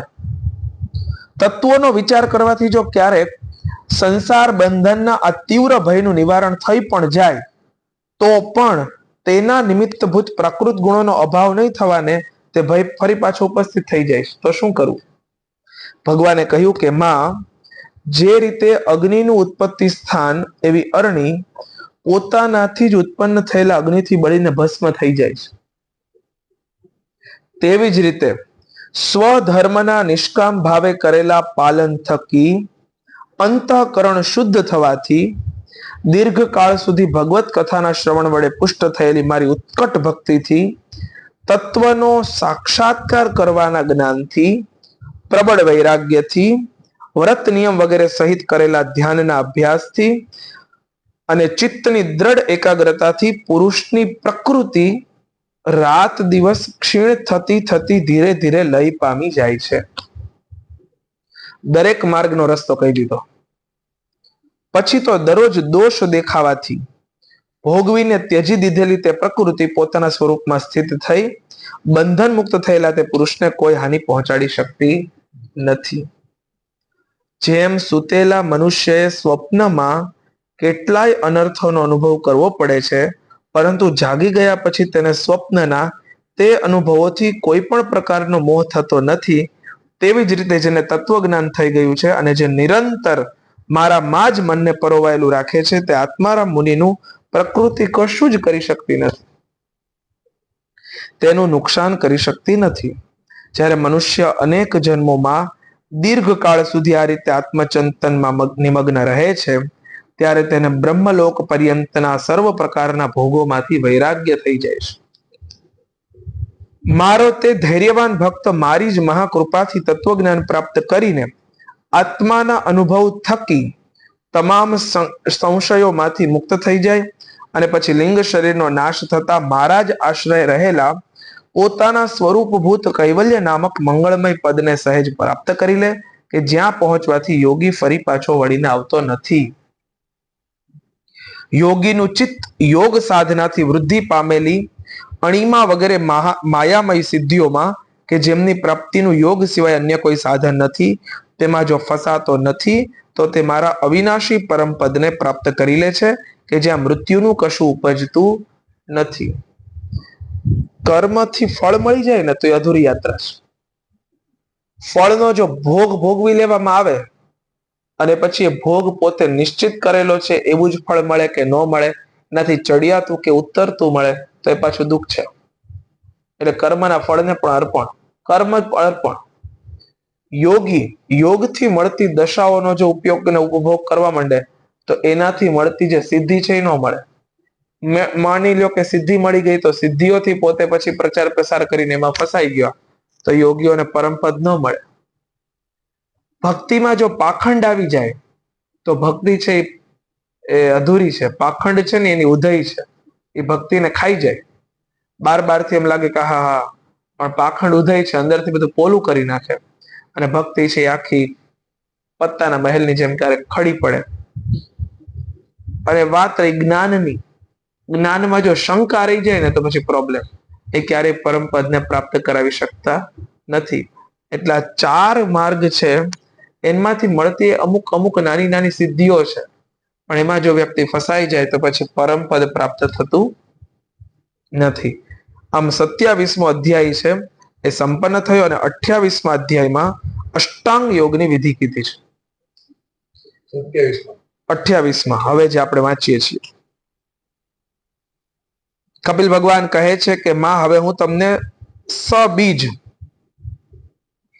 ધ્યેય સ્વરૂપના આલંબનથી યુક્ત યોગનું લક્ષણ બતાવું છું કે જેના થકી ચિત્ત શુદ્ધ અને પ્રસન્ન થઈને પરમાત્માના માર્ગમાં પ્રવૃત્ત થઈ જાય છે. શક્તિ પ્રમાણે શાસ્ત્ર વિહિત સ્વધર્મનું પાલન કરવું, શાસ્ત્ર વિરુદ્ધ આચરણનો પરિત્યાગ કરવો, પ્રારબ્ધ અનુસાર જે કાંઈ મળી રહે તેમાં સંતુષ્ટ રહેવું, આત્મજ્ઞાનીઓના ચરણોની પૂજા કરવી, વિષય વાસના વધારવાના કર્મોથી દૂર રહેવું, સંસારના બંધનમાંથી મુક્તિ અપાવનારા ધર્મોમાં પ્રેમ રાખવો, પવિત્ર અને પરિમિત ભોજન કરવું, નિરંતર એકાંત અને નિર્ભય સ્થાનમાં રહેવું, મન વાણી અને શરીરથી કોઈ જીવને સતાવવો નહીં, સત્ય બોલવું, ચોરી કરવી નહીં, આવશ્યકતા કરતા વધુ વસ્તુઓનો સંગ્રહ કરવો નહીં, બ્રહ્મચર્યનું પાલન કરવું, તપસ્યા કરવી એટલે ધર્મ અને ધર્મના પાલન માટે થઈને સહન કરવું, ભીતર બહાર પવિત્ર રહેવું, શાસ્ત્રોનું અધ્યયન કરવું, ભગવાનનું પૂજન કરવું, વાણીનો સંયમ જાળવવો, ઉત્તમ આસનોનો અભ્યાસ કરીને સ્થિરતાપૂર્વક બેસવું, ધીરે ધીરે પ્રાણાયામ વડે શ્વાસને જીતવો, ઇન્દ્રિયોને મન વડે વિષયોમાંથી વાળીને પોતાના હૃદયમાં લઈ જવી, મૂલાધાર વગેરે કેન્દ્રો પૈકીના કોઈ એકમાં મન સહિત પ્રાણને સ્થિર કરવા, ભગવાનની લીલાઓનું નિરંતર ચિંતન કરવું અને ચિત્ત તેમાં પરોવવું. આ સર્વ થકી તથા વ્રત દાન વગેરે અન્ય સાધનોથી પણ સાવધાની પૂર્વક પ્રાણોને જીતીને બુદ્ધિ વડે પોતાના કુમાર્ગગામી દુષ્ટ ચિત્તને ધીરે ધીરે એકાગ્ર કરવું, પરમાત્માના ધ્યાનમાં જોડવું. પહેલા આસનને જીતવું. હવે આખી લાઈન કહે છે, પહેલા આસનને જીતવું, પછી પ્રાણાયામના અભ્યાસ માટે પવિત્ર સ્થળમાં કુશ એટલે કે દર્ભ, મૃગચર્મ વગેરેથી યુક્ત આસન પાથરવું, તેના પર શરીરને સીધું અને સ્થિર રાખીને સુખપૂર્વક બેસીને અભ્યાસ કરવો. પહેલા તો છે ને બેસવાનો જ અભ્યાસ કરવો પડે. સીધે સીધા ધ્યાન તો ન લાગી જાય. અને એ ધ્યાન અવસ્થા માટે એમાં એવું છે કે ઘણી વખત ધ્યાન તો લાગે, માણસ ડેઈલી 20 મિનિટનું મેડિટેશન કરે, 40 મિનિટનું કરે, બહુ સારી બાબત છે. પણ ધ્યાનની સ્થિતિ છે એ ઉત્તમ એ છે કે ઉત્તમા સહજાવસ્થા, જેમાં આપણે બહુ સહજ હોઈએ ને એ બહુ ઉત્તમ અવસ્થા છે. ઘણી વખત એ બહુ આમ મિકેનિકલ બની જાય છે, મશીનરીથી, આમ કે માણસ છે આમ કરી લે ને વાત પૂરી થઈ જાય. પણ ખરેખર બેઠા ભેગા તરત જ જે સ્થિતિમાં આપણું કાયમી ધ્યાન લાગતું હોય એ સ્થિતિમાં પહોંચી જવાય. અમૂળ થાય છે એવું કે અહીંથી અમદાવાદ પહોંચે, પછી પાછો ભાવનગર આવી જાય છે, પછી પાછો બીજે દિવસે પાછો અમદાવાદ પહોંચે, પાછો ભાવનગર આવી જાય છે. ખરેખર થવું એવું જોઈએ કે સાધનામાં એક વખત અહીંથી અમદાવાદ પહોંચ્યો, પછી ત્યાંથી પાછો આગળ પહોંચે, પછી ત્યાંથી. પણ રોજ શું એ સ્થિતિ થાય છે? તેના માટે પેલા અભ્યાસ, કે જ્યાં છૂટ્યું છે ત્યાંથી પછી આગળ, પછી આગળ, પછી આગળ એવું થાય. તો કહે છે કે સુખપૂર્વક બેસીને અભ્યાસ કરવો. કોઈ ભૂમિકાની જરૂર ન પડે, પછી કોઈ સંગીતની જરૂર ન પડે, કોઈની સ્પીચની જરૂર ન પડે, કોઈ નાદની જરૂર ન પડે. બસ પોતે પોતાની જાત સાથે હોય ને એમાં સીધો તાર જોડાઈ જાય. આ સહજ અવસ્થા છે. આવું થાય તો એને આસન સિદ્ધિ કહેવાય. પછી એને પગ ન દુખે, એને નીચે બેસવામાં તકલીફ ન થાય, અથવા તો જ્યાં બેઠા હોય ત્યાં એક આસન ઉપર એક જ અવસ્થામાં. એવું નથી હો કે નીચે બેસીને ધ્યાન થાય ને ઉપર બેસીને ધ્યાન થાય. ધ્યાન ઉપર બોલનારા ઘણી વખત નીચે નથી બેસી શકતા હોતા, એ પોતે સોફા ઉપર બેઠા હોય છે. જે લોકો ધ્યાનની મોટી મોટી શિબિરો કરતા હોય છે એ લોકો પણ 20 મિનિટ નીચે નથી બેસી શકતા હોતા. એને 4 કલાકનું સેશન રાખવું હોય તો એને પણ ગાદી જોઈએ, તકિયા જોઈએ, આવું બધું. પણ ખરેખર મૂળ આસનની વાત શું છે? મૂળ આસનની વાત છે કે જે સ્થિતિમાં છીએ એમાં લાંબો સમય સુધી બેસવું.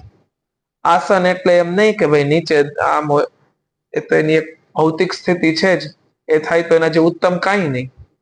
પણ હવે એ નથી તો શું?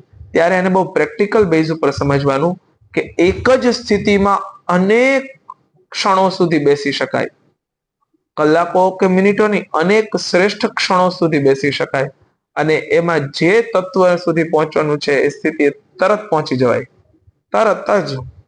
એટલે ઓશો હોય કે વિવેકાનંદ હોય કે પછી રામકૃષ્ણ પરમહંસ હોય કે બુદ્ધ હોય, આ બધા ધ્યાનની વ્યાખ્યાઓમાં ભૌતિકતા ઉપર બહુ ઓછું ધ્યાન આપ્યું છે. કામ કરજો ને તેમ કરજો. અત્યારના ધ્યાનની એક જે પરિકલ્પના છે એ મેડિટેશન કોન્સેપ્ટ છે. અને આ જે આખું ધ્યાન છે જીવનને તૈયાર કરવા માટેનું છે. એટલે ધ્યાન એટલે એમાં એકાગ્રતા બનાવવી ન પડે, સંકલ્પ કરતા હવે ધ્યાન લાગી જાય. એટલે એક એની પરિપક્વતા છે ધ્યાનની. અને ધ્યાન જો પરિપક્વ બની જાય તો આખા જીવનની દરેક ક્રિયા પરિપક્વ બની જાય. એ આમ સાંભળવામાં તો બહુ સહજ લાગે, પણ કરવામાં બહુ અઘરું છે. જો ધ્યાન પરિપક્વ બને તો આખું જીવન પરિપક્વ બને. તો કહે છે કે સુખપૂર્વક અભ્યાસ કરવો. એટલે જે આસનમાં સુખપૂર્વક અનેક સમય સુધી બેસી શકાય છે અને પછી કોઈ એ મર્યાદાઓમાં શરીર બંધાતું નથી, તો એ સહજ આસન છે. આરંભમાં પૂરક, કુંભક અને રેચક એ ક્રમથી, અને પછી તેથી ઉલટું રેચક, કુંભક અને પૂરક એ ક્રમથી પ્રાણના માર્ગનું શોધન કરવું, જેનાથી પ્રાણ ચડે ને ઉતરે છે. એની એક ગતિ છે ઈડા, પિંગલા અને સુષુમ્ણામાં. એટલે દરેક સમયે અલગ અલગ ઈડા, પિંગળા અને સુષુમ્ણા પોતાના વાતપીત, કફ અને શરીરની પ્રકૃતિ પ્રમાણે સૌનું હોય. સ્ત્રીઓનું ને પુરુષોનું અલગ હોય, ઉંમર પ્રમાણે અલગ અલગ હોય. એને એનો એક સમય ડ્યુરેશન હોય, એ પ્રમાણે એને સહજ કરી દેવું કે જે શ્વાસ જાય છે એ જ પાછો આવે, સુષુમ્ણાને એલર્ટ કરવા માટે, જેથી ચિત્ત સ્થિર અને નિશ્ચય થઈ જાય. એટલે પ્રાણાયામથી શું થાય તો કે પ્રાણ ઉપર આયમ એટલે કે કંટ્રોલ થાય. શરીરમાં એક પ્રાણ તત્વ રહેલું છે, એના ઉપર કંટ્રોલ થાય. આમ તો પ્રાણ, અપાન, વ્યાન, ઉદાન સમાન આમ 5 વાયુ છે, પણ એમાંથી સૌથી પહેલા પ્રાણ ઉપર કંટ્રોલ થાય. પછી આગળ કહે છે, જેમ પવન અને અગ્નિથી તપાવેલું સોનું પોતાનો મેલ છોડી દે, તેવી જ રીતે યોગી પ્રાણવાયુને જીતી લે એટલે મન જલ્દી શુદ્ધ થઈ જાય. યોગી માટે ઉચિત છે કે તે પ્રાણાયામથી વાત, પિત્ત વગેરેથી નિપજતા દોષોને, ધારણાથી પાપોને, પ્રત્યાહારથી વિષયો સાથેના સંબંધને અને ધ્યાનથી ભગવદ વિમુખ કરનારા રાગ, દ્વેષ વગેરે દુર્ગુણોને દૂર કરે. યોગનો અભ્યાસ કરતા કરતા જ્યારે ચિત્ત નિર્મળ અને એકાગ્ર થઈ જાય ત્યારે નાકના અગ્રભાગ પર દ્રષ્ટિ જમાવીને ભગવાનની મૂર્તિનું આ પ્રમાણે ધ્યાન કરવું. એટલે પોતાના જ નાક ઉપર દર્શન કરતા, જેને શાંભવી મુદ્રા આપણે કહીએ છીએ, અડધી આંખ ખુલી રહે અને આમ બંને નેત્ર ભેગા થઈ જાય. હા હા, પણ અહીંયા શાંભવી એટલે શંકર ભગવાન જેમ પોતાના નાકના અગ્રભાગનું ધ્યાન કરવાનું, અને ત્યાં એક જે પરમ પ્રકાશની સ્થિતિ દેખાય છે ને, એમાં ઈશ્વરને સ્મરણ કરવાના, એમાં એક મૂર્તિની સ્થાપના કરવાની જે પોતાના ઈષ્ટ હોય, અને પછી એનું સતત ચિંતન કરતું રહેવાનું, એટલે તરત જ ધ્યાન લાગી જાય. એટલે આમાં કોઈ બાહ્ય વસ્તુની કોઈ જરૂર નથી, કોઈ કરતા કોઈ નહીં. આ પ્રમાણે માણસને પોતાના દ્રઢ સંકલ્પની જરૂર છે, બાકી કોઈ જરૂર નથી. ખાલી એને ધ્યાન કરવું છે, આવો સંકલ્પ માત્ર એને ધ્યાન લાગી જાય. ધ્યાયતે અનેન ઇતિ ધ્યાનમ, જેનાથી ધ્યાય એટલે કે જેનું ચિંતન કરવામાં આવે, ધ્યેય ચિંતાયામ ધાતુ સંસ્કૃતમાં, એમાંથી ધ્યાન શબ્દ બને છે. ધ્યાન કરવું એટલે ચિંતન કરવું. એટલે મૂળ વસ્તુ છે કે એના દ્વારા ઈશ્વરનું સતત ચિંતન થાય છે. ખરેખર એમાં દોષોને કાઢવા માટે કે પોઝિટિવ વાઇબ્સ ને નેગેટિવ વાઇબ્સ, આ બધું એમાં તો ઘણી વખત વધારે મૂંઝવણ થાય છે કે એમાં હું કોને કોને ડિલીટ કરું ને કોને કોને સેવ કરું. તો 20-30 મિનિટમાં એટલું બધું બહુ કામનું નથી કે થઈ જાય. એટલે એ પણ એની એક ભૌતિક સ્થિતિ છે, પણ મૂળ જે સાવ નક્કર જે ચોખ્ખી અને શુદ્ધ વાત છે ને, ધ્યાનની આ છે કે જેમાં કઈ જ નહીં, ફક્ત ઈશ્વરનું સ્મરણ, પછી બધું એની મેળે થતું જાય. પછી એમાં સાધક કઈ ન કરે, બધું એની મેળે થાય. પછી આગળ કહે છે કે ભગવાનનું મુખ કમળ કેવું છે તો એના દર્શન કરવા, એટલે ભગવાનનું કેવું ધ્યાન કરવાનું, તો બહુ ભગવાનના અદ્ભુત સ્વરૂપનું વર્ણન કર્યું છે કે ભગવાનનું મુખ કમળ આનંદથી પ્રફુલ્લિત છે, નેત્રો કમળ કોષ જેવડા રતુમડા છે, શરીર નીલકમળ જેવું શ્યામ છે, હાથમાં શંખ ચક્ર ગદા ધારણ કરેલા છે, કમળ કેસર જેવું રેશમી પિતાંબર લહેરાઈ રહ્યું છે, વક્ષસ્થળમાં શ્રીવત્સનું ચિહ્ન છે, ગળામાં કૌસ્તુભ મણિ છે, વનમાળા ચરણ સુધી લટકી રહી છે, ચારે બાજુ ભમરાઓ સુગંધથી મત થઈને ગુંજારવ કરે છે, અંગ પ્રત્યંગમાં કિંમતી હાર, કંકણ, મુગટ, બાજુબંધ, નૂપુર વગેરે આભૂષણો, કમરમાં કટી મેખલાની ઘૂઘરીઓ શોભા વધારે છે, ભક્તોના હૃદય કમળ જેમનું આસન છે, તેમનું દર્શનીય શ્યામ સુંદર સ્વરૂપ અત્યંત શાંત, મનને આનંદિત કરનારું છે, તેમની અત્યંત સુંદર કિશોર વય છે, તેઓ ભક્તો પર કૃપા કરવા આતુર થઈ રહ્યા છે, ઘણું મનોહર દર્શન છે, ભગવાન હંમેશા સમસ્ત લોકો વડે વંદિત છે, તેમનો પવિત્ર યશ પરમ કીર્તનીય છે, અને તેઓ રાજા બલિ વગેરે પરમ યશસ્વીઓના પણ યશને વધારનારા છે. આ પ્રમાણે શ્રી નારાયણ દેવનું સમસ્ત અંગો સમેત ત્યાં સુધી ધ્યાન કરવું કે જ્યાં સુધી ચિત્ત ત્યાંથી ખસે નહીં. ભગવાનની લીલા ઘણી દર્શનીય છે, તેથી પોતાની રુચિ અનુસાર ઊભા રહેલા, ચાલતા, બેઠેલા, સૂતેલા, અંતર્યામી રૂપેલા રહેલા સ્વરૂપનું વિશુદ્ધ ભાવ ભર્યા ચિત્તથી ચિંતન કરવું. હમણાં એક એપ્લિકેશન આવેલી કે તમે જે એમાં લખો ને એવા ભગવાનનું કાર્ટૂન બની જાય. ખબર છે? હમણાં એક એવી એપ આવી કે તમે એમ લખો કે ભાઈ કૃષ્ણ રાસ રમતા હોય એવું એક કાર્ટૂન બનાવી દો, તો તમે એવું લખો ને એટલે કૃષ્ણ ભગવાન રાસ રમતા હોય એની મેળે બનાવી દે. કે કૃષ્ણ ભગવાન બાઇક ચલાવતા હોય તો કેવા લાગે, તો એવું તમને કાર્ટૂન બનાવી દે એપ્લિકેશન. કે કૃષ્ણ ભગવાન હોળી રમતા હોય તો કેવા લાગે, ફટાકડા ફોડતા હોય કેવા લાગે, એ ઝૂલા ઉપર બેઠા હોય તો કેવા લાગે, સોફા ઉપર બેઠા હોય તો કેવા લાગે, આવો કોઈ ફોટો જ નથી બનાવ્યો. આમ સિંગલ ઝૂલા ઉપર ઝૂલતા હોય તો કેવા લાગે, એ ઝાડ ઉપરથી આમ કૂદકો મારતા હોય નીચે યમુના હોય તો કેવા લાગે. તો એવા એવા એ બધા તો લોકોએ બહુ એનો ઉપયોગ કર્યો કે પાર્વતીજી છે એ ગણેશની પાછળ દોડતા હોય ને ગણપતિજી ઉંદર ઉપર ભાગતા હોય ને પાછળ આ સિંહ ઉપર, તો એ કેવા લાગતા હશે આ ભાવ. એટલે આવું કાર્ટૂન જેવું, પણ લોકોએ એના ઉપર બહુ ઇનોવેશન કર્યું. અને આમ આપણે ત્યાં બધા ફેસ્ટિવલો જેમ એક પછી આવતા ગયા તો લોકો કે ભાઈ તિરંગામાં કૃષ્ણ કેવા લાગે, જરાક એવું એને ચડી ટી શર્ટ પહેરાવો તો એ કેવાક લાગે છે.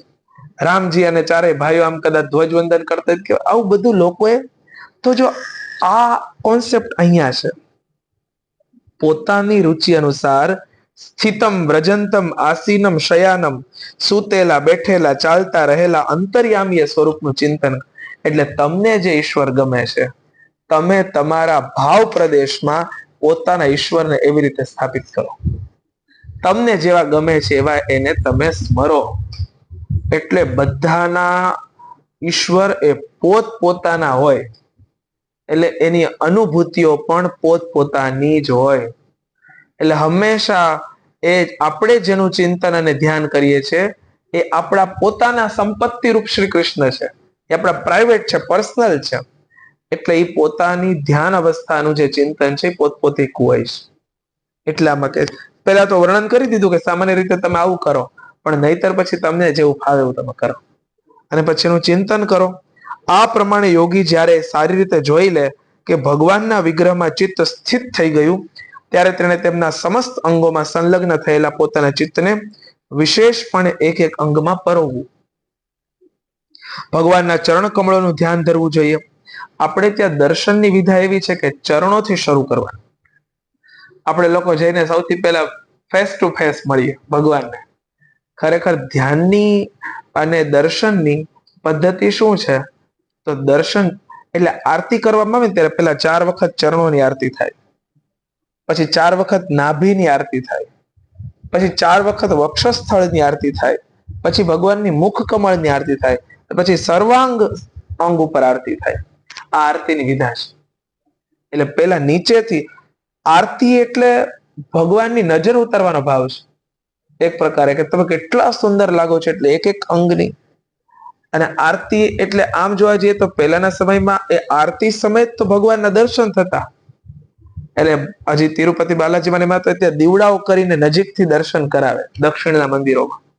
એ દીવા કરેલા હોય, સરસ મજાના કપૂર કરેલા હોય, તો એમાંથી તો ભગવાનના શ્રીઅંગના દર્શન થાય. તો પેલા ચરણના દર્શન કરાવે, પછી ભગવાનના નાભી કમળના, પછી હૃદય કમળ, હસ્ત કમળ ને પછી મુખ કમળ, અને પછી સર્વાંગ. આમ આરતીનો ક્રમ છે. એટલે એ પ્રમાણે ભગવાનની આરતી કરવામાં આવે. તો આમ કે છે કે આમાં ભગવાનના ચરણ કમળોનું ધ્યાન કરવું. તેઓ વજ્ર, અંકુશ, ધ્વજા અને કમળના માંગલ્યપૂર્ણ ચિહ્નોથી યુક્ત છે. તેઓ પોતાના ઉપસેલા લાલ શોભાપૂર્ણ નખચંદ્ર મંડળની ચંદ્રિકાથી ધ્યાન ધરનારાઓના હૃદયમાં અજ્ઞાન રૂપી ઘોર અંધકારને દૂર કરી દેશે. તેમના ચરણોનું પ્રક્ષાલન કરવાથી નદી શ્રેષ્ઠ શ્રી ગંગાજી પ્રગટ થયા હતા, કે જેમના પવિત્ર જળને મસ્તક પર ધારણ કરવાને કારણે સર્વ મંગળરૂપ શ્રી મહાદેવજી વધુ મંગળમય થઈ ગયા. તેઓ પોતાનું ધ્યાન ધરનારાઓના પાપરૂપી પર્વતો પર છોડાયેલા ઇન્દ્રના વજ્ર જેવા છે. ભગવાનના આ ચરણ કમળોનું દીર્ઘકાળ સુધી ચિંતન કરવું. ભવ ભયને હરનારા અજન્મ શ્રીહરિની બંને પિંડીઓ અને ગોઠણોનું ધ્યાન ધરવું. જેમને વિશ્વ વિધાતા બ્રહ્માજીના માતા દેવો વડે વંદિત કમલ જેવી આંખોવાળા શ્રી લક્ષ્મીજી પોતાની જાંઘો પર મૂકીને પોતાના કાંતિમાન કર કિસલયોની કાંતિ વડે લાડ લડાવતા રહે છે. ભગવાનના એક એક અંગો સાથે એક એકને જોડેલા છે. આમાં ચરણોની સાથે ગંગાજીને અને મહાદેવજીને જોડ્યા, અને પછી અહીંયા ઉપરના ભાગમાં લક્ષ્મીજી. ભગવાનની જાંઘનું ધ્યાન ધરવું, જે અળસીના ફૂલ જેવી નીલવર્ણી અને બળનો ભંડાર છે, તથા ગરુડજીની પીઠ પર શોભાયમાન છે. ભગવાનના નિતંબ બિંબનું ધ્યાન ધરવું, કે જે પાણી સુધી લટકતા પિતાંબરથી ઢંકાયેલું છે. પિતાંબર ઉપર પહેરેલી સુવર્ણમય કટી મેખલાની ઘૂઘરીઓને આલિંગી રહ્યું છે. સમસ્ત લોકોના આશ્રય સ્થાન શ્રી ભગવાનના ઉદર ભાગમાં રહેલા નાભી સરોવરનું ધ્યાન ધરવું, એમાંથી બ્રહ્માજીના આધારભૂત સર્વલોકમય કમળ પ્રગટ થયેલું. પછી પ્રભુના શ્રેષ્ઠ મરકતમણી તુલ્ય બંને સ્તનોનું ચિંતન કરવું કે જેઓ વક્ષસ્થળ પર રહેલા શુભ્ર હારોના કિરણોથી ધવલ વર્ણી દેખાઈ રહ્યા છે. ત્યાર પછી પુરુષોત્તમ ભગવાનના વક્ષસ્થળનું ધ્યાન ધરવું કે જે મહાલક્ષ્મીનું નિવાસ સ્થાન છે, લોકોના મન અને આંખોને આનંદ આપનારું છે. પછી સમસ્ત લોકોના વંદનીય ભગવાનના કંઠનું મનમાં ચિંતન કરવું કે જે જાણે કૌસ્તુભ મણીને પણ સુશોભિત કરવા માટે તેને ધારણ કરે છે. સમસ્ત લોકપાલોની આશ્રયભૂત એવી ભગવાનની 4 ભુજાઓનું ધ્યાન ધરવું કે જે ભુજાઓમાં ધારણ કરેલા કંકણ વગેરે આભૂષણો સમુદ્ર મંથન વેળાએ મંદરાચલના ઘસાવાથી અધિક ઉજ્જવળ થઈ ગયેલા છે. આ જ પ્રમાણે તેના તેજને સહન કરી શકાતું નથી તે 1000 ધારવાળા સુદર્શન ચક્રનું અને તેમના કરકમળમાં રાજહંસની જેમ વિરાજમાન શંખનું ચિંતન કરવું. યમ નિયમ વગેરેનું કંઈ કીધું નથી. ના, એ જે આગળ આવશે એમણે અષ્ટાંગ યોગને ભક્તિ યોગની સાથે જોડીને કીધેલો છે અને આમાં અષ્ટાંગ યોગમાંથી ધ્યાનને મુખ્ય પકડેલું છે. એટલે અષ્ટાંગ યોગમાં મુખ્ય શું છે? ધ્યાન છે. અને ધ્યાન કોનું કરવું? તો કે ઈશ્વરનું કરવું. એટલામાં સમાધિનો ભાવ છે એ મુખ્ય નથી, ધ્યાન વડે ઈશ્વરના ચિંતનની વાત છે. એટલે કપિલ દેવજીનું જે તત્વજ્ઞાન છે ને એ આખું ડિફરન્ટ છે. એટલે અષ્ટાંગ યોગ ભક્તિપૂર્વકનો કેવો હોય તો આમાં છે, તત્વજ્ઞાન ભક્તિયુક્ત કેવું હોય તો આમાં છે. એને પાછું તમારે અલગ જોવું હોય તો કપિલનું સાંખ્ય શાસ્ત્ર અને યોગ શાસ્ત્ર વાંચવાનું, તો એ પાછું તમને યમ નિયમ આસન પ્રાણાયામ વાળી આખી વાત સમજાવે. આ મૂળ ભક્તિયુક્ત છે. તો ભક્ત છે એ પોતે કેવી રીતે આ બધું કરશે? તો એની આ વિધા છે. હવે તમારે જમવું છે પણ આજે ફરાળ છે તો શું લેશો? તો કે પેલો ઢોસો ને આ ઢોસો. ભાગવતમાં તો ભક્તિ મુખ્ય છે એટલે આજે ચોખાનો નહીં, આમાં રવાનો ઢોસો. ભક્તિ તો પાછું રહેશે જ.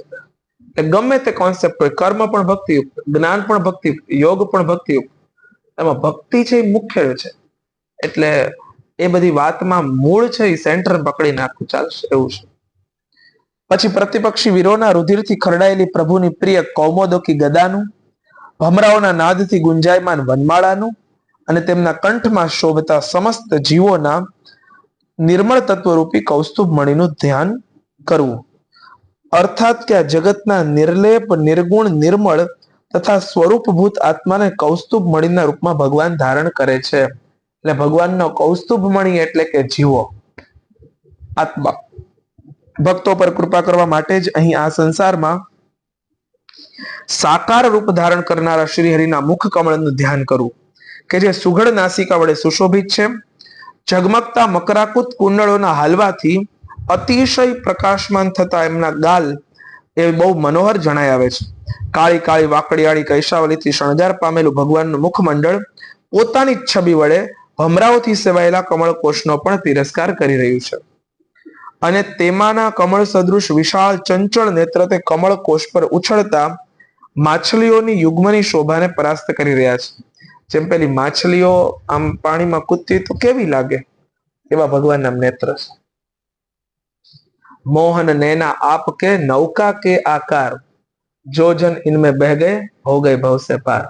ભગવાનની જે નેત્રો છે ને આમ નૌકા જેવા છે. એટલે માછલીઓ કૂદતી તો કેવી આમ ઉછળતી, એવા ભગવાનના નેત્ર છે. ઉન્નત ભ્રુલતાઓથી સુશોભિત ભગવાનના આવા મનોહર મુખારવિંદની મનમાં ધારણા કરીને આળસ રહિત થઈને તેમનું ધ્યાન ધરવું. હૃદય ગુહામાં દીર્ઘકાળ સુધી ભક્તિભાવપૂર્વક ભગવાનના નેત્રના કટાક્ષ અંતિમ ભાગનું ધ્યાન કરવું. કટાક્ષનું જે કૃપાપૂર્વક પ્રેમ ભર્યા સ્મિતથી ક્ષણે ને ક્ષણે વૃદ્ધિ પામે છે, વિપુલ પ્રસાદની વૃષ્ટિ કરતા રહે છે અને ભક્તોના અત્યંત ઘોર તાપનું શમન કરવા માટે પ્રગટ થયેલા છે. શ્રી હરિનું હાસ્ય એ શરણાગતોના તીવ્રમાં તીવ્ર શોકના અશ્રુસાગરને સુકાવી દે છે. તેઓ અત્યંત ઉદાર છે.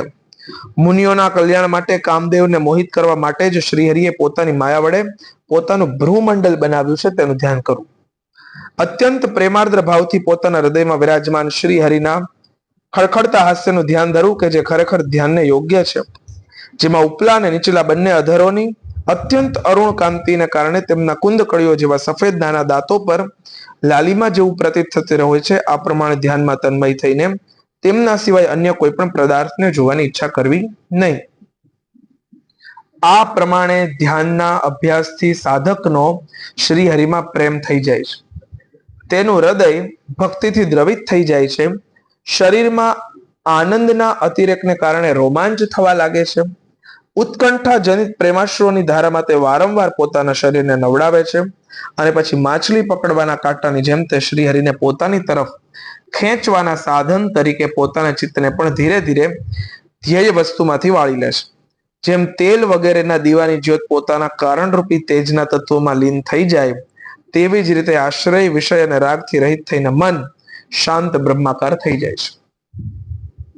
અને આવી અવસ્થા પ્રાપ્ત થતા જીવ ગુણ પ્રવાહ રૂપી દેહ વગેરે ઉપાધિઓમાંથી નિવૃત્ત થઈ જવાને કારણે ધ્યાતા, ધ્યેય વગેરે વિભાગોથી રહિત અખંડ પરમાત્માને જ સર્વત્ર અનુગત જુએ છે. એક હોય ધ્યેય, એક હોય ધ્યાતા અને એક હોય ધ્યાન. એક હોય કર્તા, એક હોય કારણ, એક હોય કાર્ય. એક હોય પ્રેમી, એક હોય પ્રેમ, એક હોય પ્રિયતમ. આ બધી વસ્તુના એન્ડમાં એવું આવે કે કઈ પછી વધે જ નહીં. ન ધ્યાતા વધે, ન ધ્યેય વધે, કેવળ ધ્યાન બચી જાય. ન પ્રેમી બચે, ન પ્રિયતમ બચે, ફક્ત પ્રેમ બચી જાય. ન કર્મ બચે, ન કારણ બચે, કેવળ કાર્ય બચી જાય. આવું થાય છે. આને એકાકાર વૃત્તિ કહેવાય. એટલે પછી એ બધું જ છૂટી જાય ને કોઈ એક વસ્તુ શેષ રહી જાય. આમ કહે છે કે એ અખંડ પરમાત્માને સર્વત્ર જોવે છે. યોગના અભ્યાસથી પ્રાપ્ત થયેલી ચિત્તની આ અવિદ્યા રહિત લય રૂપી નિવૃત્તિને લીધે પોતાના સુખ દુઃખ રહિત બ્રહ્મરૂપી મહિમામાં સ્થિત થઈને પરમાત્મા તત્વનો સાક્ષાત્કાર કરી લેવાથી તે યોગી સુખ દુઃખના જે ભોગતાપણાને પહેલા અજ્ઞાનને લીધે પોતાના સ્વરૂપમાં જોતો હતો, એને તે હવે અવિદ્યાકૃત અહંકારમાં જ જુએ છે. જે મદિરાના નશાથી ચકચુર મનુષ્યને પોતાની કમર પર લપેટેલા વસ્ત્રના રહેવાનું કે પડી જવાનું કંઈ ભાન રહેતું નથી, તેવી જ રીતે ચરમ અવસ્થાને પ્રાપ્ત કરનારા સિદ્ધ પુરુષને પણ પોતાના શરીરના બેસવા ઉઠવામાં, દૈવ વશાત ક્યાંક જવામાં, પાછા વળવામાં કશું જ્ઞાન રહેતું નથી. કારણ કે પોતાના પરમાનંદમય સ્વરૂપમાં તે સ્થિત હોય છે.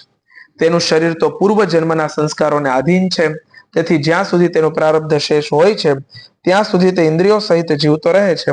પરંતુ જેને સમાધિ સુધીની યોગની અવસ્થા પ્રાપ્ત થઈ ગયેલી છે અને જેણે પરમાત્મા તત્વને પણ સમ્યકપણે જાણી લીધું છે, તે સિદ્ધ પુરુષ પુત્ર પત્ની સહિત આ શરીરનો સ્વપ્નમાં પ્રતીત થતા શરીરોની જેમ ફરી સ્વીકાર કરતો નથી.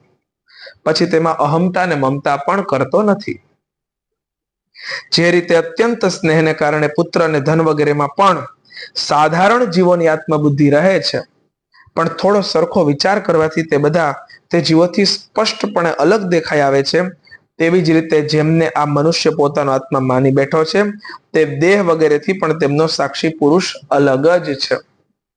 જેમ બળતા લાકડાથી, તણખાથી, સ્વયં અગ્નિથી જ પ્રગટ થયેલા ધુમાડાથી તથા અગ્નિરૂપ માનવામાં આવતા તે બળતા લાકડાથી પણ અગ્નિ ખરેખર તો અલગ છે, તેવી જ રીતે ભૂત, ઇન્દ્રિય, અંતઃકરણ તેમનો સાક્ષી આત્મા અલગ છે, તથા જીવ કહેવાતા તે આત્માથી પણ બ્રહ્મ અલગ છે, અને પ્રકૃતિથી તેના સંચાલક પુરુષોત્તમ પણ અલગ છે.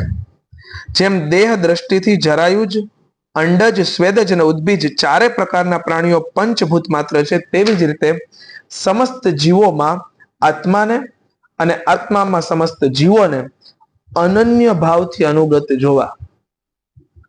આ અનન્યતાનો ભાવ છે ને બહુ અદ્ભુત છે. ન અન્ય એટલે અનન્ય, આના સિવાય બીજું કાંઈ નહીં. આ ભક્તિમાં પણ બહુ જરૂરી છે ને સાંખ્યમાં પણ બહુ, તાત્વિક રીતે પણ બહુ જરૂરી છે.